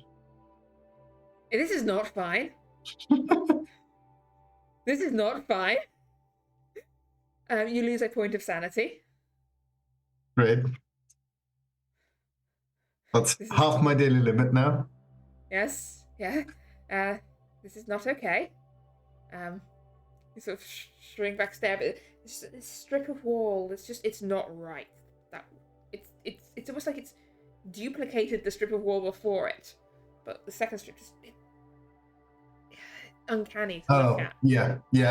I know. I played a lot of old RPGs. I know how that looks. Yeah. Where's the first piece of wall where this is not happening? You can give me a spot hidden if you want to examine the rest of the wall around it. Amos, Maximilian seems to be sort of examining this wall. You can see that there are sort of a series of strips of this wall that look like this. Like, not the whole wall, but just a patch. Where there's just these fine strips that just don't look quite right. Like, you catch them from one angle, they look like the wall repeated. If you catch them from a slightly different angle, I need you to make me another sanity roll, please. If you catch them from a slightly different angle looking on, and you're not it's almost like looking through the slats of like a Venetian blind. Perfect. Great. What lies on the other side, you see this landscape, this bleak plateau of rocks and chasms of ground as far as the eye can see.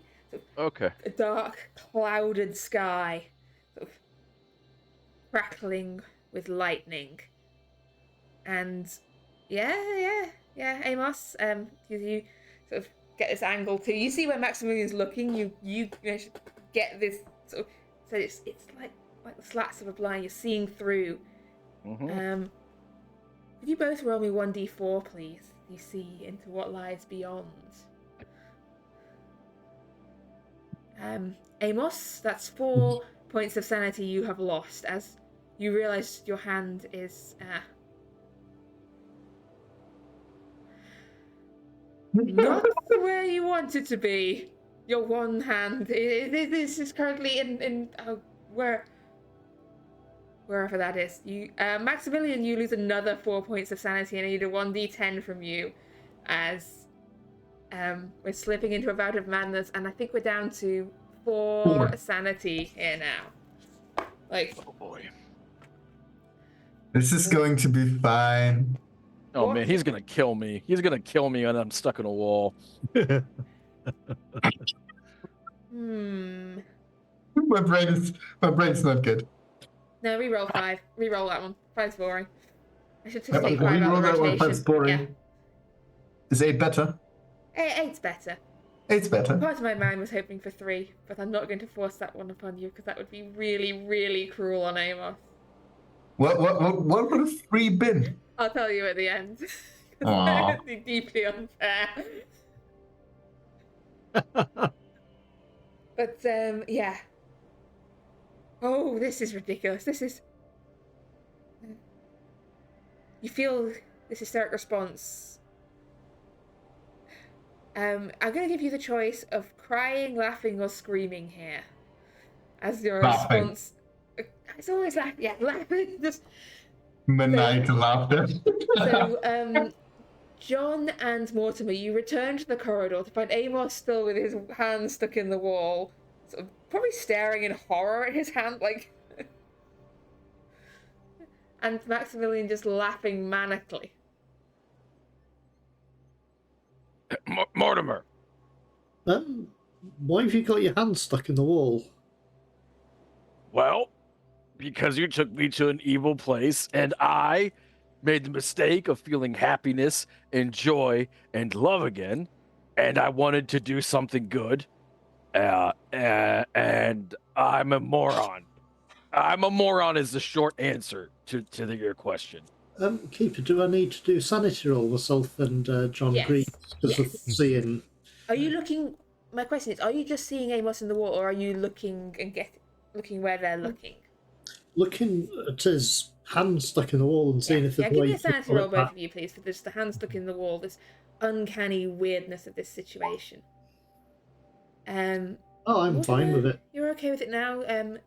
John, you will lose 1 point of sanity. It's like this shouldn't work. Like, this is physically impossible. This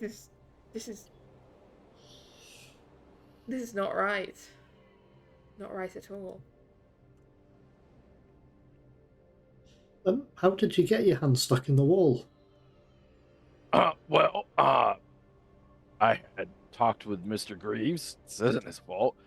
And he had referenced that the corridor might have been haunted. So I inspected the corridor. I didn't find anything. And I got down on my hand and knees and started poking about. And I am how you found me here. You can't pull it out? Or do we have to do a King Arthur on you? I have always hated pulling out, and it seems fitting that I am, in fact, stuck in the wall. Well, let's give 36 one-liners left. John Greaves, 36. let's try pulling him back. Just the tip, perhaps. It's quite the tip, I promise you. Do you know what's quite ironic? This isn't the haunted corridor. The haunted one's the other corridor. Oh, well, then you have 2 haunted corridors. Yeah. Or I have a magical hand that can violate the rules of space and I am time. going to ask for a spot hidden from John and Mortimer at this point, because there's a lot of discussion in this corridor, a lot of discussion of the walls. Yeah. And Mortimer is trying to see how his Yeah, you are trying to look at what's going on. So yeah. Yeah. Yeah, at this point you see why his hand has somehow passed through the wall, and that this is not wall. There seems to be a slip, a gap between this corridor and some other place. And I need sanity rolls off both of you because that you stare out there.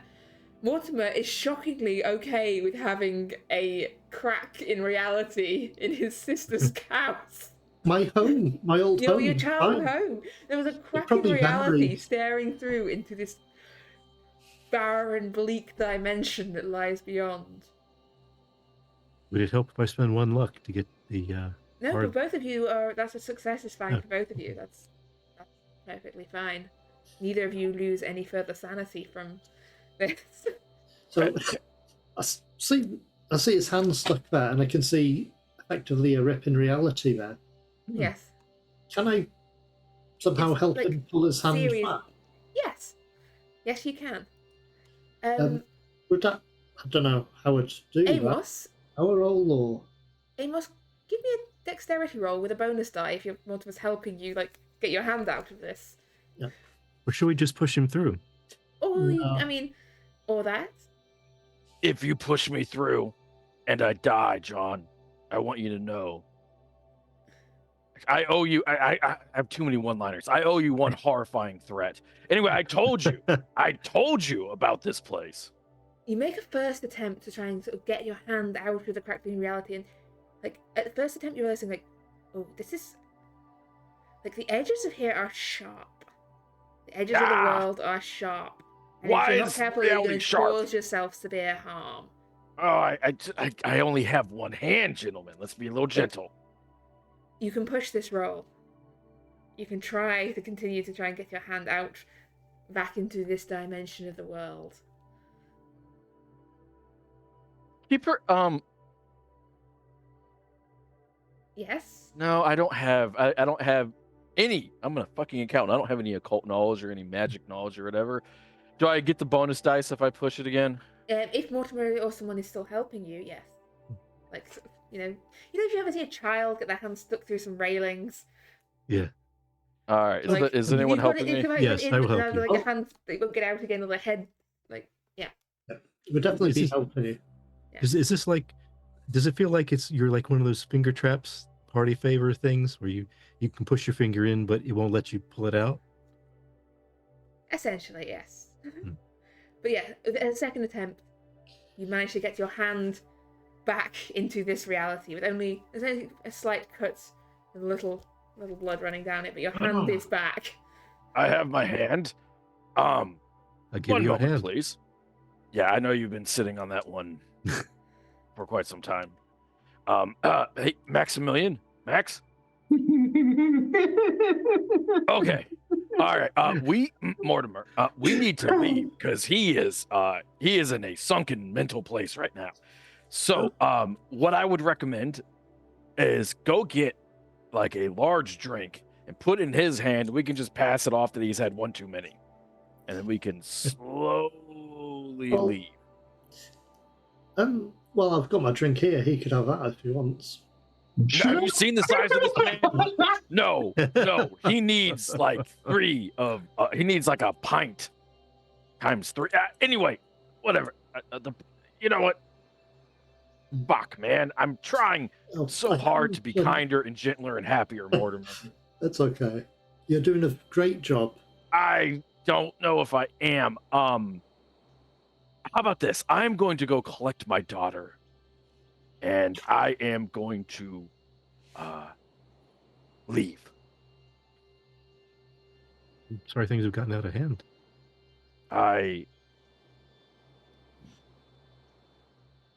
John? Hmm. I only need one of these to absolutely decimate you in chess. Never lose sight of that fact. 7 in a row. It was only 7.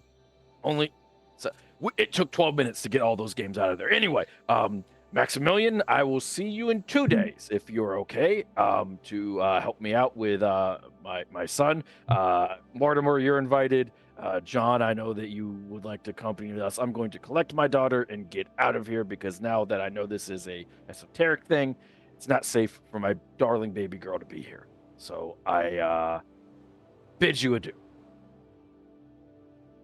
And Keeper, I'm going to go get my beloved Delilah and tell her, hey, honey, yeah, I think it's time for us to go. Oh, sorry. Already? Yes, it's we've just met these people. We don't want to overstay or overindulge. How about, tell you what, you wanna continue on for another half hour or so? I mean, the ball doesn't end till midnight. What time is it? Like 9:30. We'll stay for the entire ball. I shouldn't take this from you. I'm sorry. I'm just an old I'm sleepy sorry man. too. And it gives a little laugh. That young lady over there, her father was the Prime Minister. And the other one over there, like, they own, like, half of Buckinghamshire. These people are... Yes. Finally rich, father. Yes. You should actually see what their books look like, and then when you see the real gargantuan weight and power that they wield, you get numb to it at a time. Anyway, you have fun. Are you having fun? Oh, definitely, yes. Okay. All right. Sorry, I was just being an old grumpy man. I will. And I've kept my bleeding hand in my pocket this entire time. I'll be around. I'll be around. And I'm going to go right back to the society and say, my daughter shamed me, and we'll be staying until midnight. How's your hand? Do you need it having any medical attention, or is it just bruised? I think it's just a minor cut. Have the doctor look at it just to make sure. You don't know where it's been, so just have We it. could see if we could just walk through those slats. No, Maximilian, Very we well. should not do that. I mean, oh yeah, maybe they're too small, but maybe they're bigger than they look. I mean, you got Max? your hands in it. Oh, Keeper, do I remember any stories about this corridor when I was growing up here? Think back, this corridor in particular, this is not supposedly the haunted corridor. Exactly. This corridor isn't that often used because if you look at the layout of the house, it is an almost pointless corridor. Like, it leads to the garden. You remember the doors at the end of this being locked quite a lot of the time when you were growing up. Like, it wasn't open. So this corridor was locked off most of the time. Yeah, most of the time it was locked off. No particular reason given other than just less cleaning to do, less messing around. And you and Catherine probably would have gotten there it was good for running up and down and like on wet rainy days, you'd like play hopscotch in here. Like, so when it wasn't locked, you would make use of it. But yeah, quite a lot of the time you do remember the doors being locked. That's strange. Just remember, no unusual stories about this corridor. We should get back to the party, and I'd probably warn my niece to avoid. You also remember it being shorter than it is now. Yeah, but that could be because I'm taller. Yeah, like it definitely seemed longer than it used to be. Mortimer, did your parents ever do anything with the occult or any sort of thing like that? Oh no, not at all. They did die when I was quite young, to be fair myself. And Catherine, you won't have met him. One of my godparents, Earl Grey, he helped put us through education after our parents passed away. But I don't recall anything strange that they were involved with my parents. But this house has been in our family for a few generations now. I believe it is passed down from my grandmother's side of the family, or possibly. Mortimer, sorry for being abrupt and kind of rude, but I just had this thought. Is there a library in this manor? Oh, definitely. Do you think I could use it? To what end? Well, there's books there, John. See how condescending it is at times? You like that, don't you? I love you. I do. Well, Anyway, I suspect just have we could. If we go- ask my sister for permission to, because it'd be rude otherwise. Yes, if you Sure. could ask her, because typically wealthy folks such as yourself have books on the family and whatnot, and maybe there's something there. It's just a thought. Now I'm going to scan my mind for one moment. Keeper, can I make a history check if I could have heard anything, like whether it's a story or a historical account or anything about anything kind of like this? Yeah, see, a kind of like this, as in corridors that get longer, or people getting their hands stuck in other dimensions. Yes, both those, please. I mean, none of those sound like particularly believable historical events. But people might have made such claims that have been chronicled in history. Yes, I'm going to say this is harder as a history roll, but you can give me a history roll, yes. Hard success. You don't recall any historical accounts of magically growing corridors or dimensions, but with a hard success, like this hall isn't particularly famous or well known. Like currently it belongs to Lord Henry Ward, but you would have known that previously it belonged to the Davenports, who came into some financial difficulty. And prior to that, it had belonged to a family called the Blackwoods, who essentially it ended up being passed eventually to a daughter who married a Davenport, which is how it ended up in the Davenport family. The one thing you would know about the Blackwoods is that they supposedly got their money. They're a very old family, but originally their money supposedly came from jewel trading. Supposedly. Okay. But yeah, nothing magical. Mortimer. Yes. So this house has belonged to the Davenport family, the Ward family, and the Blackwood family. Yep. Okay. Anything interesting that I should know about the Blackwood family in particular? Nothing that I recall. I think it was involved with gemstones or gem trade or something along those lines, but You I don't can know. give me a history with a bonus die if you want, Mortimer. Oh, that's a good point. I don't think I know anything particular about it myself. Yeah. I'll try. What the hell? It turns out, no. The last Blackwood was your great-grandmother, Mercy Blackwood. Yep. She died when you were... No, hang on, let me get ages right. No, Very she died young. before you were born, I think. Yeah, so Very young. So... way before my time, unfortunately. Yeah. I guess I was just looking for any historical line between all of those folks and, you know, what I call the esoteric business. But who knows? But I'll just visit my sister, see if we can visit the library. yes, that would be splendid. Also, I do need to go talk to her myself and thank her for the invitation. Do you care if I accompany you? Oh, no problem at all. Okay. Do you think that she would want me to drag my daughter along so that she could thank her, or would my thanks be enough? Oh, I think your thanks would be enough. Fair. Maybe your daughter would want to be introduced to Lady Catherine, possibly. We'll see how it shakes out. Lead the way, my good sir. And we'll head back. We'll probably start to wander back afterwards, away from the death trap corridor, and head back into the party. John, look after Maximilian. Thanks. That's true. So just be myself and Amos, I think. And probably, well, John and Max could be somewhere. I don't know. Max is no longer in a bout of madness, but he's still A bit giggly. a bit... Should we look, Max? Should we go look for the Disturbed. drinks tray?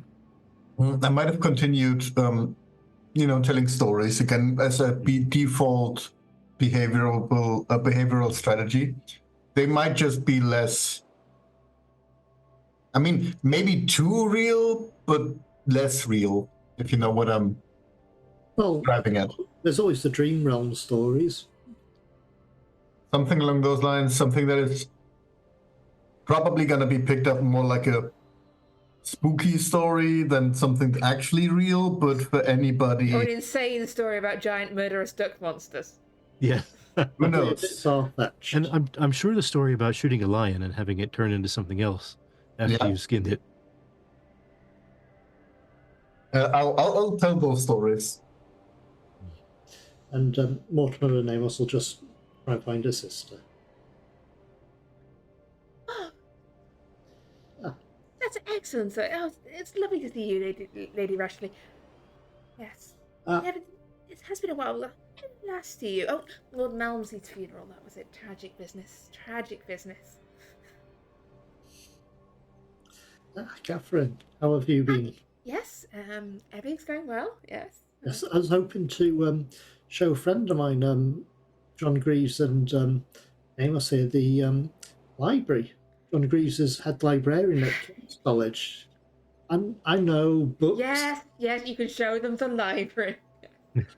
Thank you very much. It would have been rude otherwise. I mean, John Greaves is like the lead librarian, head librarian at King's College. So Yes. Look, I would not get too excited. I'm fairly sure Mortimer pilfered all the Oh, worthy books for his own libraries. I'd pilfer anything.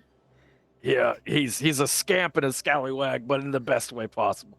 I wanted to thank you so much for inviting me and my daughter, Lady Catherine. It's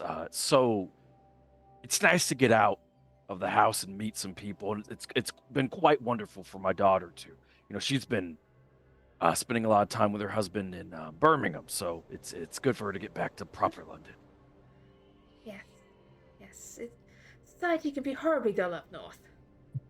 Yes, Yes, absolutely. these new towns, well, and I know all this business industry is actually also good, but it just doesn't have the culture and the society one's used to. It doesn't, and we all dote and believe in our children, but she sings and plays music and the poetry and is a true creature of culture. And I have to introduce her to some another delightful young lady I just met. Have you met Miss Holcomb? Very lovely young lady. What is Miss Holcomb's Mrs. Plum now. Sorry, I do forget. It's been recently, I think. Oh, Theodosia Plum. Yes. Yes, Mrs. Plum. Sorry, she was Miss Holcomb before when I first met her. Yes, she was. I'm sure that they will get along cordially. Although I'm Excellent. I will go make introductions. You enjoy the library. I will enjoy the library and everything that has happened tonight. Thank you so much, Lady Ward. You are you are very kind to have us here. And as the ramifications of my own actions and being hoisted by my own petard now dawn upon Amos, he just turns and smiles and he starts thinking about every bad decision that he's made that has led up to him being right here in this particular moment in time. But with permission, you are able to proceed through into the library. It is quite a grand library, a big space, nice chairs, nice books. I'd say Catherine and her husband are not as much into a collection of books as Mortimer. No, but Mortimer does tend to gift them books quite often. But yeah, they do have a selection of unusual books from around the world that Mortimer has gifted them. There's also various sort of artifacts and items on display. Some last few remnants of the Davenport family wealth, and sort of some possibly dubiously acquired items that have never seen a customs agent in their life. Oh, goodness. There's probably, I think, very likely symbols like stamps on some of the bookcases, which I'm not sure if anyone would recognise. I'm just thinking of the layout of it.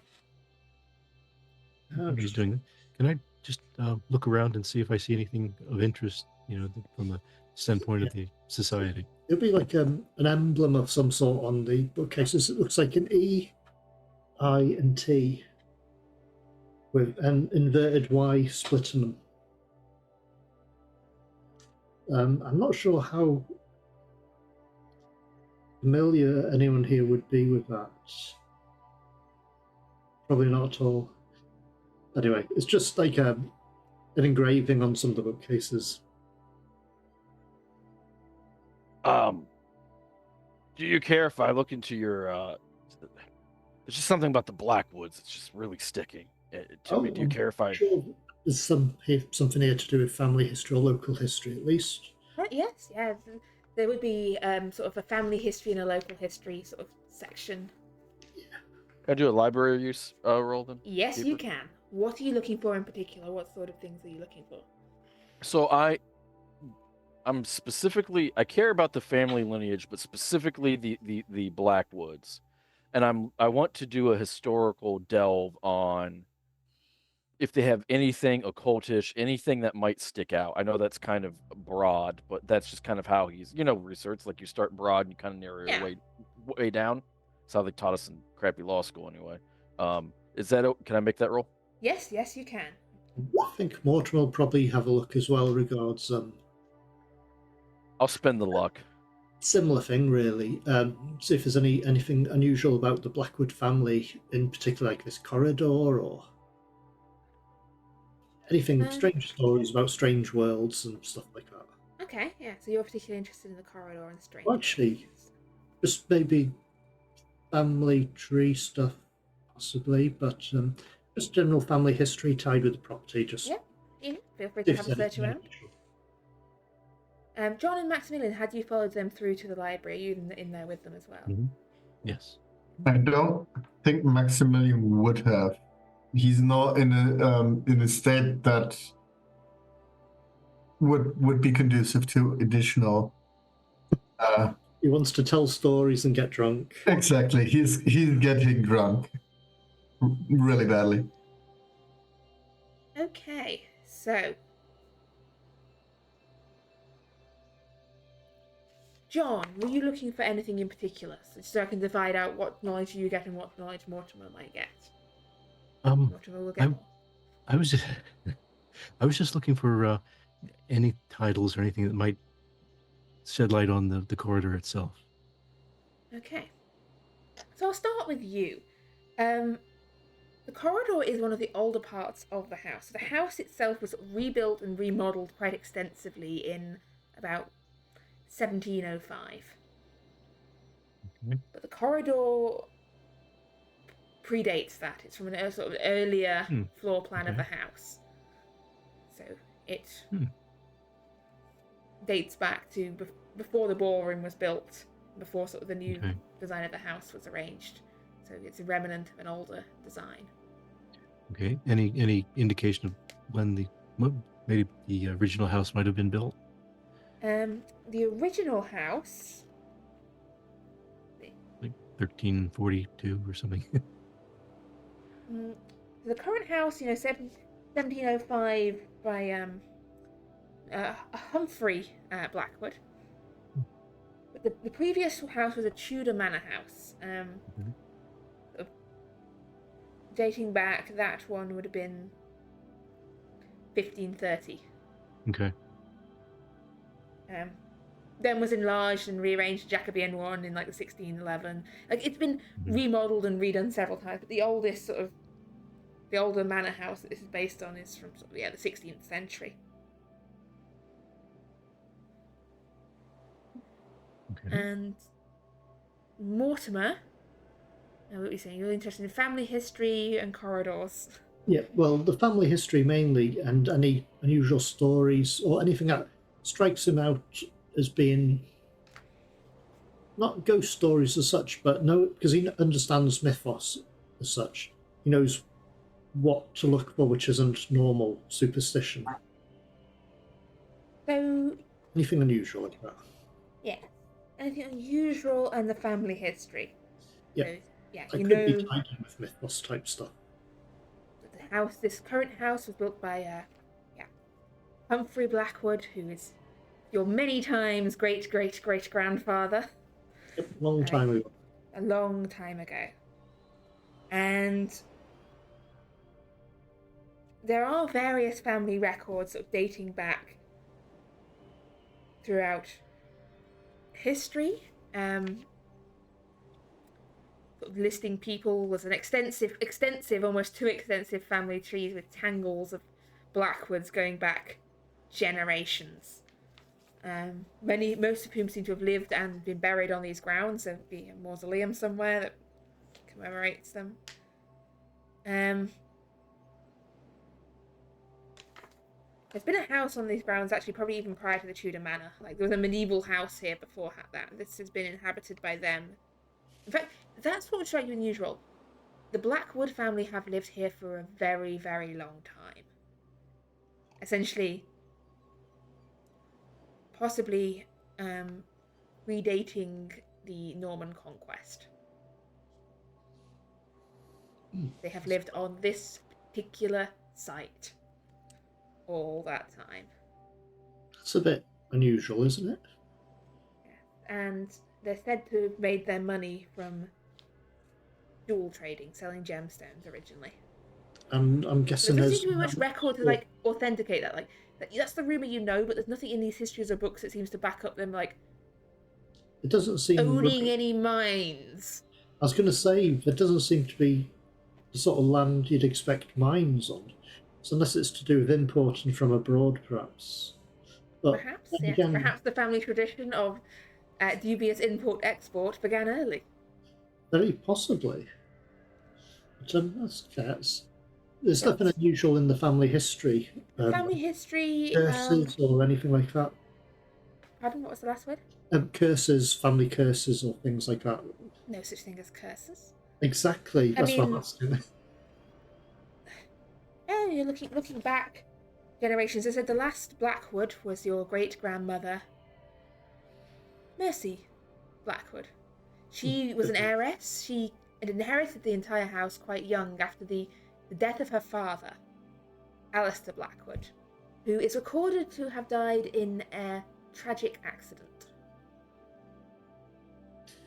None of the records specify what the nature of his tragic accident was. They just say an unfortunate and tragic accident. Go ahead. Bless you. I'm just trying to think.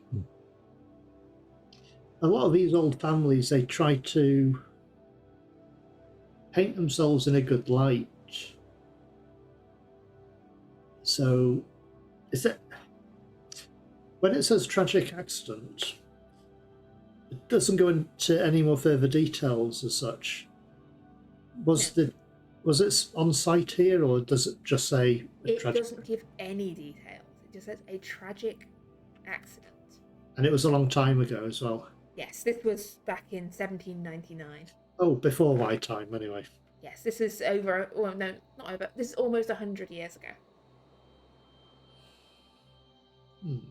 Okay, well, that's interesting. I'll relay that to everyone else about. And one last thing you find, because that was an extreme success, is alongside this shelf of sort of family history is a very old-looking Bible, like a family Bible, left over from the Blackwood family, presumably. Oh, that's interesting. I'll have a look at. If you open it up, it's the names in the front are very faded. You can't really make them out clearly. But what you do see is there is an inscription noted into the front of this Bible. And I will write it down for you as well as saying it. I hear the little sound of pens. Yes, it's scrawled in the front here. Well, the back. It's scrawled in the back. Don't write this kind of thing in the front. It's scrawled on the back page. It says, "I confess my sin here, in the Holy Bible, that God may see my crime and forgive my worthless soul. I did see the black altar and spilled that most precious blood upon it. I did it to stop the monsters. May God forgive me, as I surely cannot forgive myself.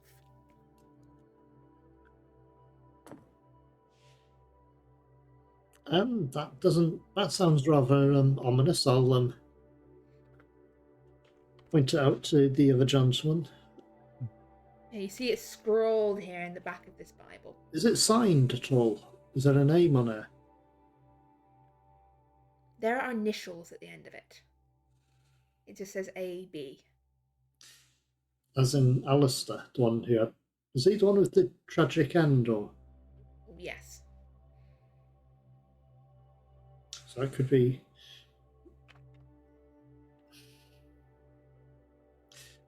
Well, now I'm worried. Now you're worried?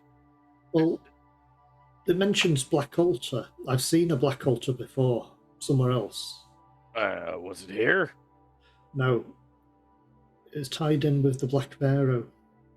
Oh, yeah, I met her. That was horrifying. Black Altars are not good. No, they sound...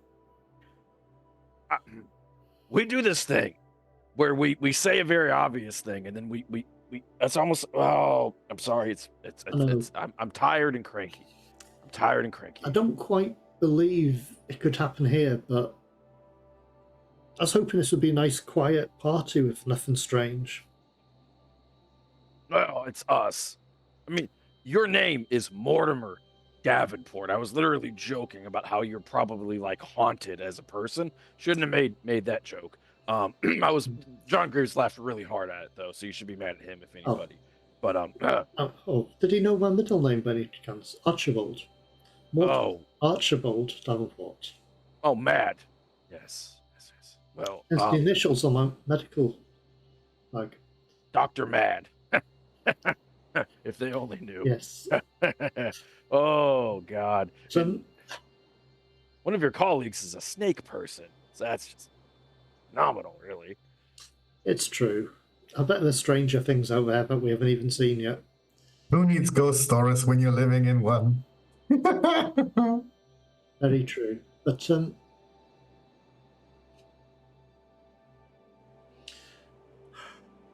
this is worrying. I'm not sure what we can do here.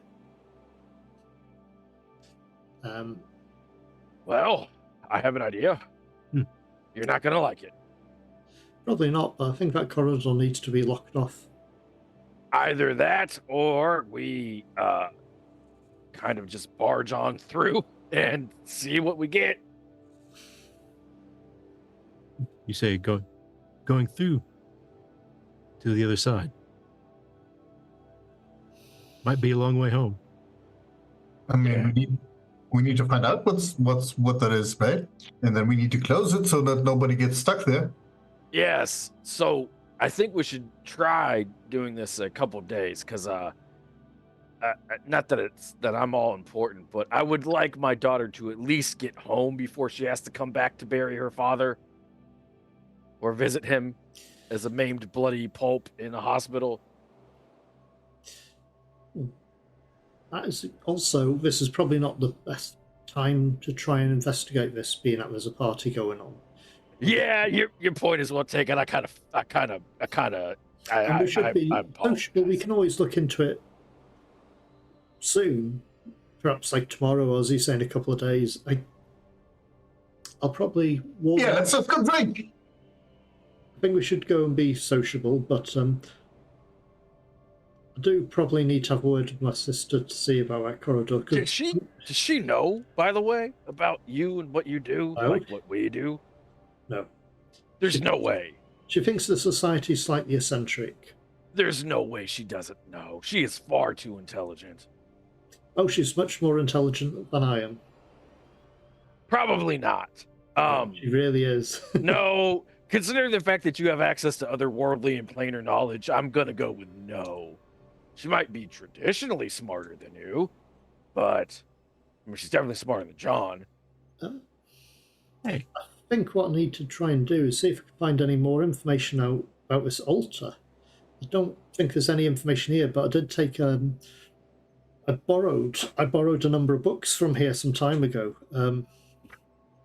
which may cover unusual matters, possibly. I mean, I'm pretty sure I borrowed all the ones to do with any occult type or unusual superstitions. So I'll have to have a look through those and see if there's anything about a black altar or anything like that. But I'm fairly certain I weren't. But Oh God, I really wish that D'Angelo was here. He just had this massive amount of knowledge on the occult. It's No. uncanny.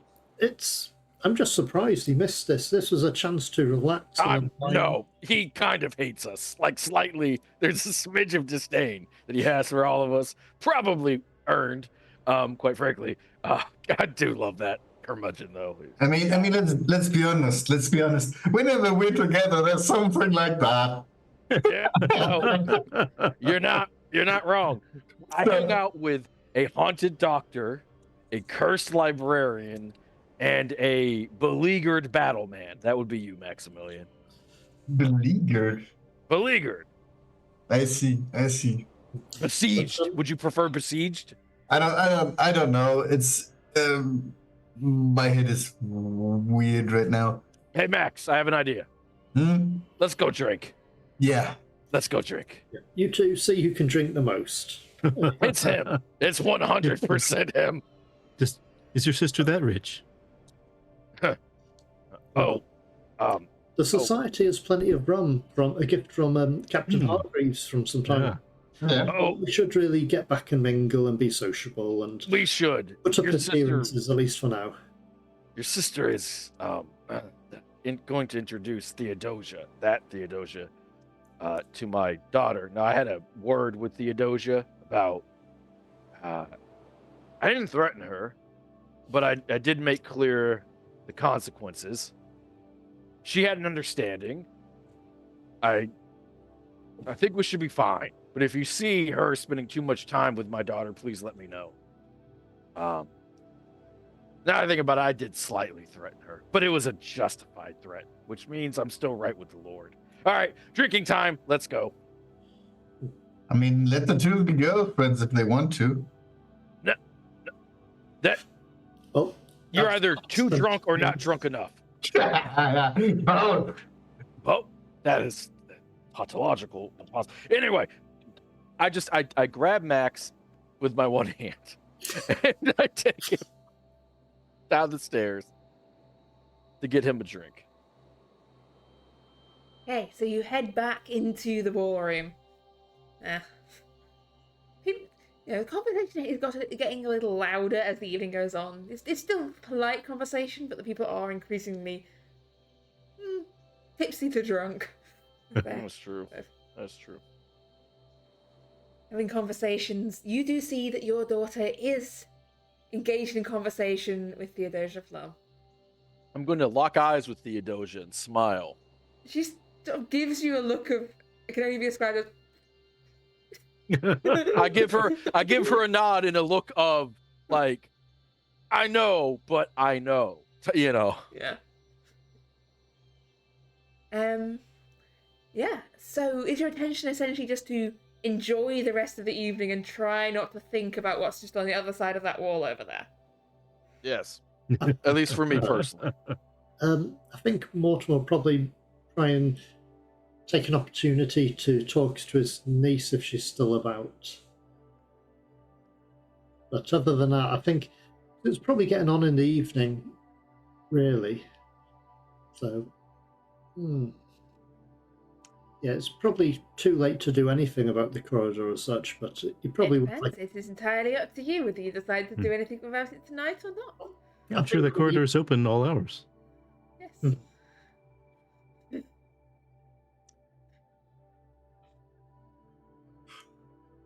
It's okay, I'm just thinking in my head. So, yeah, you are able to enjoy sort of the rest of the ball. If there's any conversations you want to have, any people you want to talk to, watch out for, or sort of anything you want to do regarding anything. You know what? Please do let me Actually, know. Keeper, I do I feel inspired because Mortimer and I have had several conversations about we're old, our wives have died, we should probably want more for ourselves and dip our toe back in it. I'm going to look in a let me stress this, in a non-Ignatius way. I am going to look for a nice, suitably aged, I don't know, person. He's so awkward because Olivia was the love of his life. But he's just scanning the room, seeing if there is something. He's just in a slightly drunken state of hopefulness. He scans the room. I'm gonna say, give me a look roll. Do I notice him trying to do that? You can't read my mind. I'm bad at psychology, I think, but I would like to roll psychology if this is obvious enough for me to see this. I'm a smooth operator. He has no idea. No, I have no Yeah, idea. you have no idea. Your head is spiraling. Otherwise, is I all would over have the place. I would have tried to play wingman really badly. Oh no, please, Keeper, please. I've asked nothing Yes. of you during these 3 years of play. Please do not let him be my wingman. That is beyond Cthulhian horror. I'm a human. But yeah, you sort of scan around looking for. How old is Amos again? Just so that. At heart, 95. Of actual age, he is 43. Yeah, he's pretty not as old as he seems half the time. It's who he is. He had a hard life. Yeah, so I mean, most of the women here that are your age are, married. They're here with their husbands and their daughters, trying to push their daughters forward onto the dance floor and find eligible young matches. But you do see one woman, probably in her sort of mid-40s or so, who seems to be unaccompanied. Sort of milling around. She's usually spending a lot of time lingering towards one corner. She doesn't look like she knows a whole lot of the people here. Am I standing by anybody that I know who might know who she is? Mortimer. Like, for instance, could I ask Mortimer? Yeah, you Mortimer, can ask. Let me. do you know who that is? Do I? Looking over, you see. That would be good name that I won't forget. Yeah. Isabella Fleming. That would be Isabella Fleming. Okay. Would you introduce me, please? Keeper, would I actually know much about her or know her? You know that she is one of your sister's acquaintances from, you can't remember if it's the croquet club or the book club. She was married to a captain in the army, but he died. You seem to remember it being some sort of slightly embarrassing accident. It wasn't much talked about in company. I probably wouldn't have inquired too much. It's No. one of those subjects. It was about sort of 10 years ago. But, I can introduce you. I don't know her that well. But it'd be rude not to introduce you.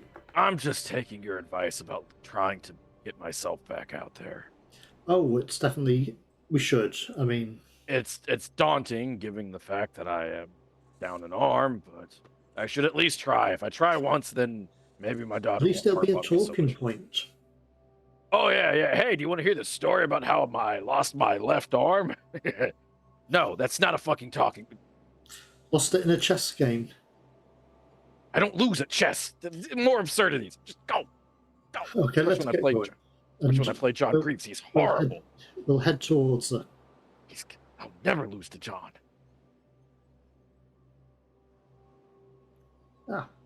Isabella Fleming, how have you been this evening? Mortimer, isn't it? Davenport. It is, yes. Yes. Lady Catherine's my sister. Yes. Um, I used to come here. I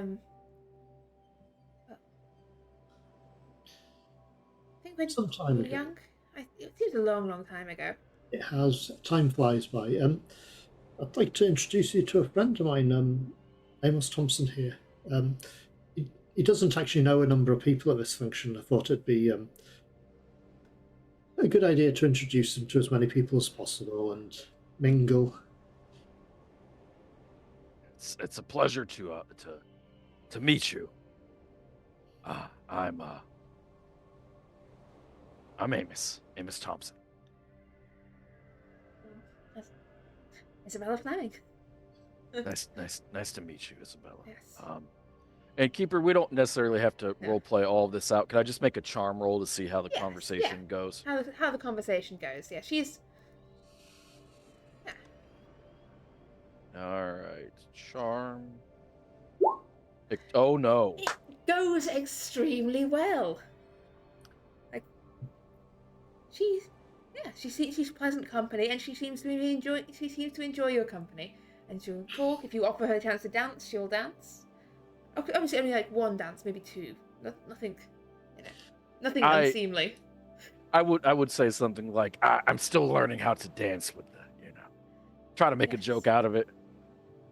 I think Mortimer, when he realises how well they're getting on, he'll just move away to leave them to have their conversation. So as Amos is conversing happily with Mrs. Fleming, is there anything the rest of you wish to do with the rest of your evening? I think Mortimer will probably try to speak to his niece about that corridor. Okay. Yeah, you find Lucy and Sybil like sipping drinks and talking in the corner. Like, look, I don't know what it is, but if Uncle Mortimer says it's a real thing, like he saw how he looked at it, that was like he was just humoring you. Like it's not a real thing. Oh, yes, hello. Well, I'm not sure how to put this across, but that corridor, I remember when I was growing up here, we always used to have it locked off. Catherine and myself, we always had that corridor locked and we weren't meant to play there. Well, we always managed to, but we weren't meant to. But Mother took the locks off. There used to be old bolts in the door, and Mother had them taken off at some point. Yeah, Henry and I used to play in there all the time. Yeah, the locks, they're quite extensive locks, I think. It's a bit strange to have doors inside the house locked like that, but yes, well, I don't feel cross. I don't think that corridor's normal. I don't know what is. There's something wrong with it. So it's probably best to avoid it for the time being. I'm going to have to see if I can find anything in any books or any information about it. But it doesn't seem right. I don't know what's wrong with it, but it doesn't seem right. What do you mean, not right? Like how can a corridor actually grow? It doesn't actually make any sense. Exactly. It doesn't make any sense, which is why I'm confused about it. It shouldn't be. Well, it's easy. It's like an accordion. You just pull it apart, and then it's folding outwards. But until we know what's going on, it's probably best to avoid it as much as you can, anyway. I promise I'll look into it further, and I'll see if I can convince my sister to put the locks back on, but I don't think she will. Mother will think you're crazy if you tell her to start locking a corridor because it's getting longer. Oh, yes, she would. She already worries enough about you. I'm sure it's probably not the strangest thing that she has heard or you have heard about me. But Yeah, it's best to. Well, that is my advice at the very least. At least for a couple of days, I'll try to see if we can find out what's going on with it. It doesn't make any sense at all what's happening there. It's very confusing. But yeah, I wouldn't want anything to happen to, well, yourselves or David or anyone else really. It's best to be on the safe side. Right. But you will tell us, like, what do you think it is? Like, concertina, what did you say? I'm trying to think now. An accordion you mentioned. Yes. How is the corridor an accordion? I don't know. And why is it growing? It shouldn't be growing because from the outside it doesn't look as if it's growing. It's only when you're in the corridor, which doesn't make sense. It's bigger on the inside. It's just very confusing. I'm just very worried about the whole thing. But I'm sure we'll find a normal answer. Perhaps it's just, I don't know, maybe it appears as if it's getting longer, but it really isn't, and it's something completely innocent and harmless. But no, it's weird. Well, Well, I'll be looking for an answer at the bottom of this bottle there. is your friend all right? No. No. No, I believe he's probably enjoyed a couple too many drinks, or not enough drinks, or somewhere in the middle. Exactly. He has seen some things in his time. He's, I knew him from my days in the army, and he has seen some dreadful things over his years. And he remembers them occasionally, and yes, he's had some tough times. And it's Sorry to not hear just it. the things humans do to each other. There's plenty of other stuff. And I'll probably sort of usher Max away from him now. Just The boy starts putting out the war stories in front of the kids. just sort of discreetly and move away. These are not suitable topics for, well brought up young women. Exactly. He's not in a state where he would care. But Am I- yeah, as you're ushered away, as the party winds its way towards midnight. Unless is there anything anyone else wants to do before midnight comes around and the ball winds to a close? I would like to ask Amos to see his hand, to see if it's still just cut or if anything has happened to it since it was where it was not supposed to be.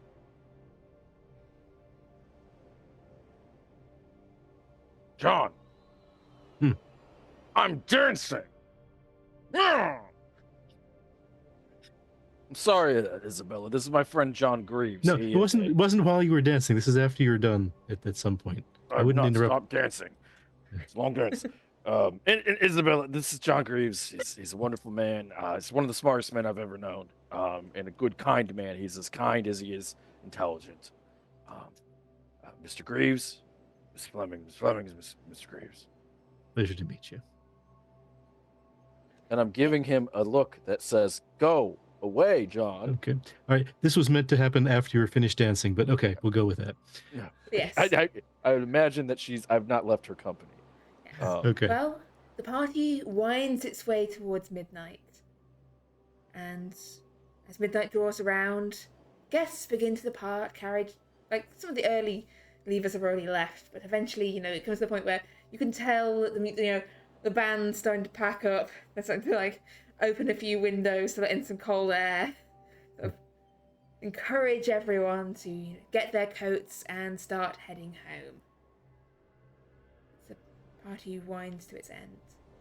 Unless anyone wants to linger around or has other reasons to stay, it comes a time for you two to leave Blackwood Hall.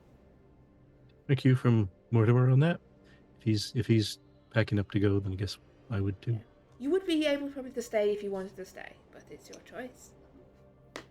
I'm just thinking, probably There's probably a room here I could stop at, to be fair, anyhow. But I'll see what my sister expects. If she expects me to stay, I'll Essentially, stay. she's leaving it open. If you want to stay, she will sort a room for you. If you're leaving, she will. Your carriage will be called. The choice is yours. I think Mortimer would probably want to stay. Actually, I don't know. Because he wants to have a look into this further, but he's worried about what might happen in this place if he's not here. But I mean, I'm sure nothing can go wrong whilst he's not here, so he'll probably depart as planned at the end of the evening and hope for the best and look into things when he leaves. Okay. The bell tolls, the clock strikes midnight, and you depart the ball. Everyone piling into carriages and heading off into the cold, wintry night. As the dark night stretches on over Blackwood Hall, there's two corridors side by side. One about 15 feet longer than the other. The slats and cracks in reality, inching wider. But your carriage wheels trundle off away from the hall. We will see what becomes of it and its inhabitants next week.